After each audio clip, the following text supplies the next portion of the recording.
ಕೇಂದ್ರ ವಿತ್ತ ಸಚಿವೆ ನಿರ್ಮಲಾ ಸೀತಾರಾಮನ್ ಕೆಲವೇ ಕ್ಷಣಗಳಲ್ಲಿ ಕೆಲವೇ ಗಂಟೆಗಳಲ್ಲಿ 2026-27ನೇ ಸಾಲಿನ ಕೇಂದ್ರ ಬಜೆಟ್ ಅನ್ನು ಮಂಡಿಸ್ತಾರೆ. ಈ ಬಜೆಟ್ ಮೇಲೆ ಅನೇಕ ನಿರೀಕ್ಷೆಗಳು, ಅನೇಕ ಆಶಾಭಾವನೆಗಳು ಅಥವಾ ಏನು ಕೊಡುಗೆ ಕೊಡ್ತಾರೆ ಜನಸಾಮಾನ್ಯರಿಗೆ, ದೇಶಕ್ಕೆ ಎನ್ನುವಂಥ ನಿರೀಕ್ಷೆಗಳು ದೊಡ್ಡ ಮಟ್ಟದಲ್ಲಿದೆ. ನಿರ್ಮಲಾ ಸೀತಾರಾಮನ್ ದಾಖಲೆ ಬಜೆಟ್ ಅನ್ನು ಮಂಡಿಸುವುದಕ್ಕೆ ಸಿದ್ಧವಾಗಿದ್ದಾರೆ. 9ನೇ ಬಾರಿಗೆ ವಿತ್ತ ಸಚಿವೆ ನಿರ್ಮಲಾ ಸೀತಾರಾಮನ್ ತಮ್ಮ ಬಜೆಟ್ ಅನ್ನು ಮಂಡಿಸ್ತಾರೆ ಕೆಲವೇ ಕ್ಷಣಗಳಲ್ಲಿ.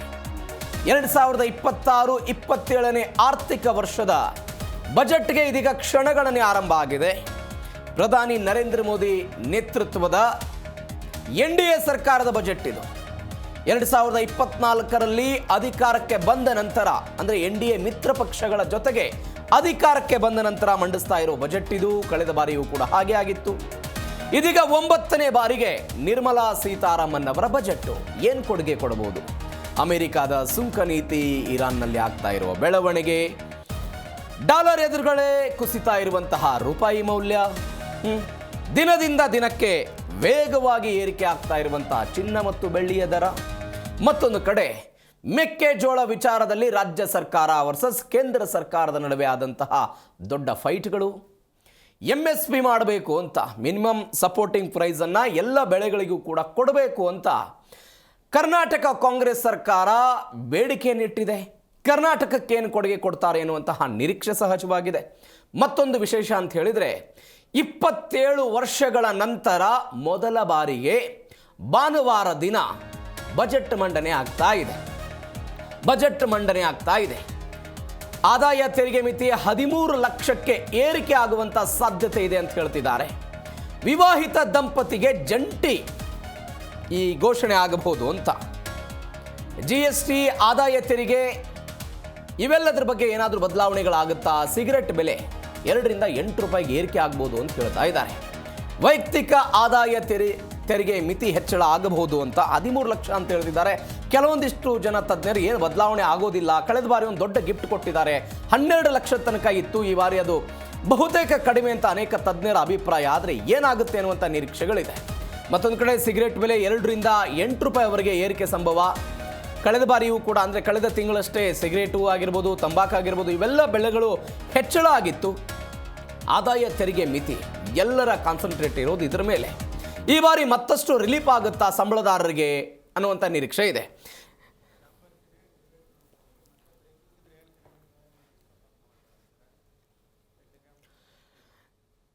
ನಿರ್ಮಲಾ ಸೀತಾರಾಮನ್ ಅವರ ಲೆಕ್ಕಾಚಾರಕ್ಕೆ ಕ್ಷಣಗಣನೆ ಆರಂಭ ಆಗಿದೆ. ಏನಾಗಬಹುದು, ಯಾವೆಲ್ಲ ನಿರೀಕ್ಷೆ ಇದೆ, ಜನ ಸಮುದಾಯ ಏನು ಬಯಸ್ತಾ ಇದೆ, ಇದೇ ವಿಚಾರದ ಬಗ್ಗೆ ಇವತ್ತು ಮಾತನಾಡೋದಿದೆ. ಹಲವು ಜನ ಅತಿಥಿಗಳು ನಮ್ಮನ್ನು ಜಾಯ್ನ್ ಆಗಿದ್ದಾರೆ. ಡಾಕ್ಟರ್ ರಾಘವೇಂದ್ರ ಶಾಮ್ಲೀಲಾ ಅವರು ಆರ್ಥಿಕ ತಜ್ಞರು ನಮ್ಮನ್ನು ಜಾಯ್ನ್ ಆಗಿದ್ದಾರೆ. ಸರ್ ನಮಸ್ಕಾರ, ಕಾರ್ಯಕ್ರಮಕ್ಕೆ ಸ್ವಾಗತ. ಮತ್ತೊಂದು ಕಡೆ ಇನ್ನೊಬ್ಬ ಆರ್ಥಿಕ ತಜ್ಞರಾಗಿರುವಂಥ ಡಾಕ್ಟರ್ ಹೇಮಂತ್ ಕುಮಾರ್ ಅವರು ನಮ್ಮ ಜಾಯ್ನ್ ಆಗಿದ್ದಾರೆ. ಸರ್ ನಮಸ್ಕಾರ, ಕಾರ್ಯಕ್ರಮಕ್ಕೆ ಸ್ವಾಗತ. ಎಸ್ ಸರ್, ಪ್ರತಿ ವರ್ಷ ಬಜೆಟ್ ಬಂದಾಗ ಕೆಲವೊಂದಿಷ್ಟು ನಿರೀಕ್ಷೆಗೆ ಸಹಜವಾಗಿದ್ದೇ ಇರುತ್ತೆ. ಒಂದು ಮನೆಯ ಆರ್ಥಿಕ ಪಟ್ಟಿಯನ್ನು ಮಾಡಬೇಕಾದಾಗ ಈ ವರ್ಷ ಏನು ಮಾಡಬೇಕು, ಏನಿಲ್ಲ ಲೆಕ್ಕಾಚಾರಗಳನ್ನು ಹಾಕ್ಕೊಳ್ಬೇಕಾದಾಗ ಒಂದು ಲಿಮಿಟ್ ಹಾಕ್ಕೊಳ್ತೀವಿ, ಇದಕ್ಕಿಂತಿಷ್ಟು ಖರ್ಚು ಮಾಡಬೇಕು, ಇದಿಷ್ಟು ಎಲ್ಲವೂ ಲೆಕ್ಕಾಚಾರ ಇರುತ್ತೆ. ಏನು ನಿರೀಕ್ಷೆ ಮಾಡ್ಬೋದು ಈ ಬಾರಿ? ಇಲ್ಲಿ ನಿರೀಕ್ಷೆ ಒಂದು ಕಡೆ ಆದರೆ ಪರೀಕ್ಷೆ ಇನ್ನೊಂದು ಕಡೆ ಇದೆ. ಕರೆಕ್ಟು. ಯಾಕೆಂದರೆ ಬೇರೆ ಎಲ್ಲ ದೇಶಗಳಲ್ಲಿ ಬಹಳ ಯಾಂತ್ರಿಕವಾಗಿ ಮಂಡನೆ ಆಗ್ತಕ್ಕಂಥ ಬಜೆಟ್ಗೆ ಒಂದು ರೋಚಕತೆ, ಒಂದು ಕುತೂಹಲಕಾರಿಯಾದಂಥ ಲೇಪನ, ಅದರ ಜೊತೆಗೆ ಬಹಳಷ್ಟು ನಿರೀಕ್ಷೆಗಳು ಇಟ್ಕೊಂಡಿರುವಂಥ ಬಹುಶಃ ಪ್ರಪಂಚದ ಏಕೈಕ ದೇಶ ಅಂದರೆ ಭಾರತ ಅಂತ ಕಾಣುತ್ತೆ. ಇಲ್ಲಿ ಎಲ್ಲವೂ ಒಂದು ಸೆಲೆಬ್ರೇಷನ್ನೇ. ನಿರೀಕ್ಷೆಗಳಿಗೇನು ಕೊರತೆ ಇಲ್ಲ, ಆದರೆ ನಿರೀಕ್ಷೆಗಳು ವಾಸ್ತವಕ್ಕೆ ಎಷ್ಟು ಹತ್ತಿರವಾಗಿದ್ದರೆ ಅದರಿಂದ ಆಗ್ತಕ್ಕಂಥ, ಅಂದರೆ ಏನು ಘೋಷಣೆಗಳಾಗುತ್ತೆ ಆಗ ಆಗ್ತಕ್ಕಂಥ ನಿರಾಸೆಯ ಪ್ರಮಾಣ ಕಡಿಮೆ ಆಗುತ್ತೆ. 2 ವಿಚಾರಗಳನ್ನು ನಾವಿಲ್ಲಿ ಗಮನಿಸಬೇಕು. ಬಹುಜನರ ನಿರೀಕ್ಷೆ ಏನು ಅಂತ ಹೇಳಿದ್ರೆ ತೆರಿಗೆ, ಅದು ಪ್ರತ್ಯಕ್ಷ ತೆರಿಗೆ ಮತ್ತು ಪರೋಕ್ಷ ತೆರಿಗೆ. ಪ್ರತ್ಯಕ್ಷ ತೆರಿಗೆಗೆ ಸಂಬಂಧಪಟ್ಟ ಹಾಗೆ ಕಳೆದ ವರ್ಷವೇ ಬಂಪರ್ ಗಿಫ್ಟನ್ನು ಕೊಟ್ಟಾಗಿದೆ ಸರ್ಕಾರ. 7 ಲಕ್ಷದ ಸುಮಾರಲ್ಲಿದ್ದಂಥದ್ದನ್ನು 12.5 ಲಕ್ಷಕ್ಕೆ ತಂದು ನಿಲ್ಲಿಸಿದ್ದಾರೆ. ಇದನ್ನು ಮತ್ತೆ ಒಂದಷ್ಟು ಜಾಸ್ತಿ ಮಾಡ್ತಾರಾ ಅನ್ನುವಂಥ ನಿರೀಕ್ಷೆ ಸಹಜ ಜನರಲ್ಲಿ. ಆದರೆ ಅದು ಸಸ್ಟೈನಬಲ್ಲ, ಸುಸ್ಥಿರವ ಅನ್ನೋದನ್ನು ನೋಡಬೇಕಾಗುತ್ತೆ. ಯಾಕೆಂದರೆ ಕೇವಲ ಅಂತರಂಗದ ಶಕ್ತಿಗಳಷ್ಟೇ ಅಲ್ಲ ಇದರ ಮೇಲೆ ಪ್ರಭಾವ ಬೀರುವಂಥದ್ದು. ದೇಶದ ಹೊರಗಡೆ ಏನೇನು ಬದಲಾವಣೆಗಳಾಗ್ತಾ ಇದೆ, ಜಾಗತಿಕ ಮಟ್ಟದಲ್ಲಿ ಯಾವ ಬದಲಾವಣೆಗಳಾಗ್ತಾ ಇದೆ, ಅದಕ್ಕೆ ಭಾರತ ಪೂರಕವಾಗಿ ಯಾವ ಕ್ರಮಗಳನ್ನು ತಗೋಬೇಕಾಗಿದೆ ಅನ್ನೋದರ ಹಿನ್ನೆಲೆಯಲ್ಲಿ ಕೂಡ ಈ ಒಂದು ಬಜೆಟ್ ಪ್ರಾಮುಖ್ಯತೆಯನ್ನು ವಹಿಸುತ್ತೆ. ಹಾಗಾಗಿ ಬಹುಜನರ ನಿರೀಕ್ಷೆ ಮತ್ತೆ ಒಟ್ಟಾರೆ ಪರಿಸ್ಥಿತಿಯ ಪರೀಕ್ಷೆಗಳನ್ನು ಹೇಗೆ ಸಮತೂಗಿಸ್ತಾರೆ ಅನ್ನೋದು ಇವತ್ತಿನ ಈ ರೋಚಕತೆಗೆ ಕಾರಣ. ಕರೆಕ್ಟ್. ಯಾಕೆಂದರೆ ಒಂದು ಮನೆಯದ್ದಾದರೆ ನನಗೊಂದು ಆದಾಯದ ಮೂಲ ಇದೆ, ಆ ಆದಾಯಕ್ಕೆ ತಕ್ಕನಾಗಿ ನಾನೊಂದಷ್ಟು ಖರ್ಚುಗಳನ್ನು ಮಾಡಿಕೊಂಡಿರ್ತೇನೆ, ಅದನ್ನು ನಾನು ಹೇಗೆ ಸಮತೂಗಿಸ್ತೇನೆ, ಕಡೆಯದಾಗಿ ನನ್ನ ಹತ್ರ ಎಷ್ಟು ಹಣ ಉಳಿಯುತ್ತೆ ಅದನ್ನು ನಾನು ಹೂಡಿಕೆ ಮಾಡ್ತೇನೆ ಅಥವಾ ನನ್ನ ಗುಣಮಟ್ಟವನ್ನು ಬದಲಾಯಿಸ್ಕೊಳ್ಳೋದಕ್ಕೆ ಹೆಚ್ಚು ಮಾಡ್ಕೊಳ್ಳೋದಕ್ಕೆ ಬಳಸ್ತೇನೆ ಅನ್ನೋದು ಮೂಲಭೂತ ಪ್ರಶ್ನೆ. ಇದನ್ನು ಸ್ವಲ್ಪ ಬೃಹದಾಕಾರವಾಗಿ ನಾವು ನೋಡಿದಾಗ ಒಂದು ಭಾರತವನ್ನೇ ಒಂದು ಮನೆ ಅಂತ ಅಂದ್ಕೊಂಡ್ರೆ ನಾವು ಇಲ್ಲಿ ಕೇವಲ ಒಬ್ಬರ ದನಿ ಇರೋದಿಲ್ಲ. ಅಂದರೆ ಆದಾಯದ ಸಂಗ್ರಹವನ್ನು ಯಾರು ಮಾಡ್ತಾ ಇದ್ದಾರೆ ಅವರು ಮಾತ್ರ ನಿರ್ಣಯ ಮಾಡ್ತಾರೆ ಅನ್ನೋ ಥರ ಇಲ್ಲ ವ್ಯವಸ್ಥೆಯಲ್ಲಿ. ಯಾಕೆಂದರೆ ಕಳೆದ 2 ಸರ್ಕಾರಗಳಿಗೆ ಹೋಲಿಕೆ ಮಾಡಿದರೆ ಇದು ಸಮ್ಮಿಶ್ರ ಸರ್ಕಾರ. ಹೌದು. ಹಾಗಾಗಿ ಸಮ್ಮಿಶ್ರ ಸರ್ಕಾರದ ಅಂಗಪಕ್ಷಗಳಿಂದಲೇ ಒಂದಷ್ಟು ಒತ್ತಡಗಳಿರೋದು ಸಹಜ, ನಿರೀಕ್ಷೆಗಳಿರೋದು ಸಹಜ. ಅದು ಅವುಗಳನ್ನು ಹೇಗೆ ಸಮತೂಗಿಸ್ಕೊಂಡು ಹೋಗ್ತಾರೆ, ಸರ್ಕಾರದ ಅಸ್ತಿತ್ವವನ್ನು ಹೇಗೆ ಕಾಪಾಡ್ಕೋಬೇಕಾಗುತ್ತೆ. ಅಟ್ ದಿ ಸೇಮ್ ಟೈಮ್ ಈ 2 ಅವಧಿಗಳಲ್ಲಿ ಏನೊಂದು ದೀರ್ಘಕಾಲೀನವಾದಂಥ ಸುಧಾರಣೆಗೆ ಒಂದು ಮಾರ್ಗವನ್ನು ಅವರು ಹಮ್ಮಿಕೊಂಡಿದ್ರು ಅದಕ್ಕೆ ಎಷ್ಟು ಬದ್ಧರಾಗಿ ನಡ್ಕೊಂಡು ಹೋಗ್ತಾರೆ ಅನ್ನುವಂಥದ್ದಕ್ಕೂ ಈ ಒಂದು ಬಜೆಟ್ ಒಂದು ದಿಕ್ಸೂಚಿ ಆಗಲಿದೆ. ಹಾಗಾಗಿ ಜನರ ನಿರೀಕ್ಷೆ ಒಂದು ಕಡೆ ಆದರೆ, ಜನರ ನಿರೀಕ್ಷೆ ಭಾಳ ಹೆಚ್ಚೇನಿಲ್ಲ, 2 ನಿರೀಕ್ಷೆ, ಬಟ್ ಅದು ತುಂಬ ದೊಡ್ಡ ಮಟ್ಟದ ನಿರೀಕ್ಷೆ ಅಂತಲೂ ನಾನೇನಂತ ಅಂದ್ಕೊಳ್ಳೋದಿಲ್ಲ.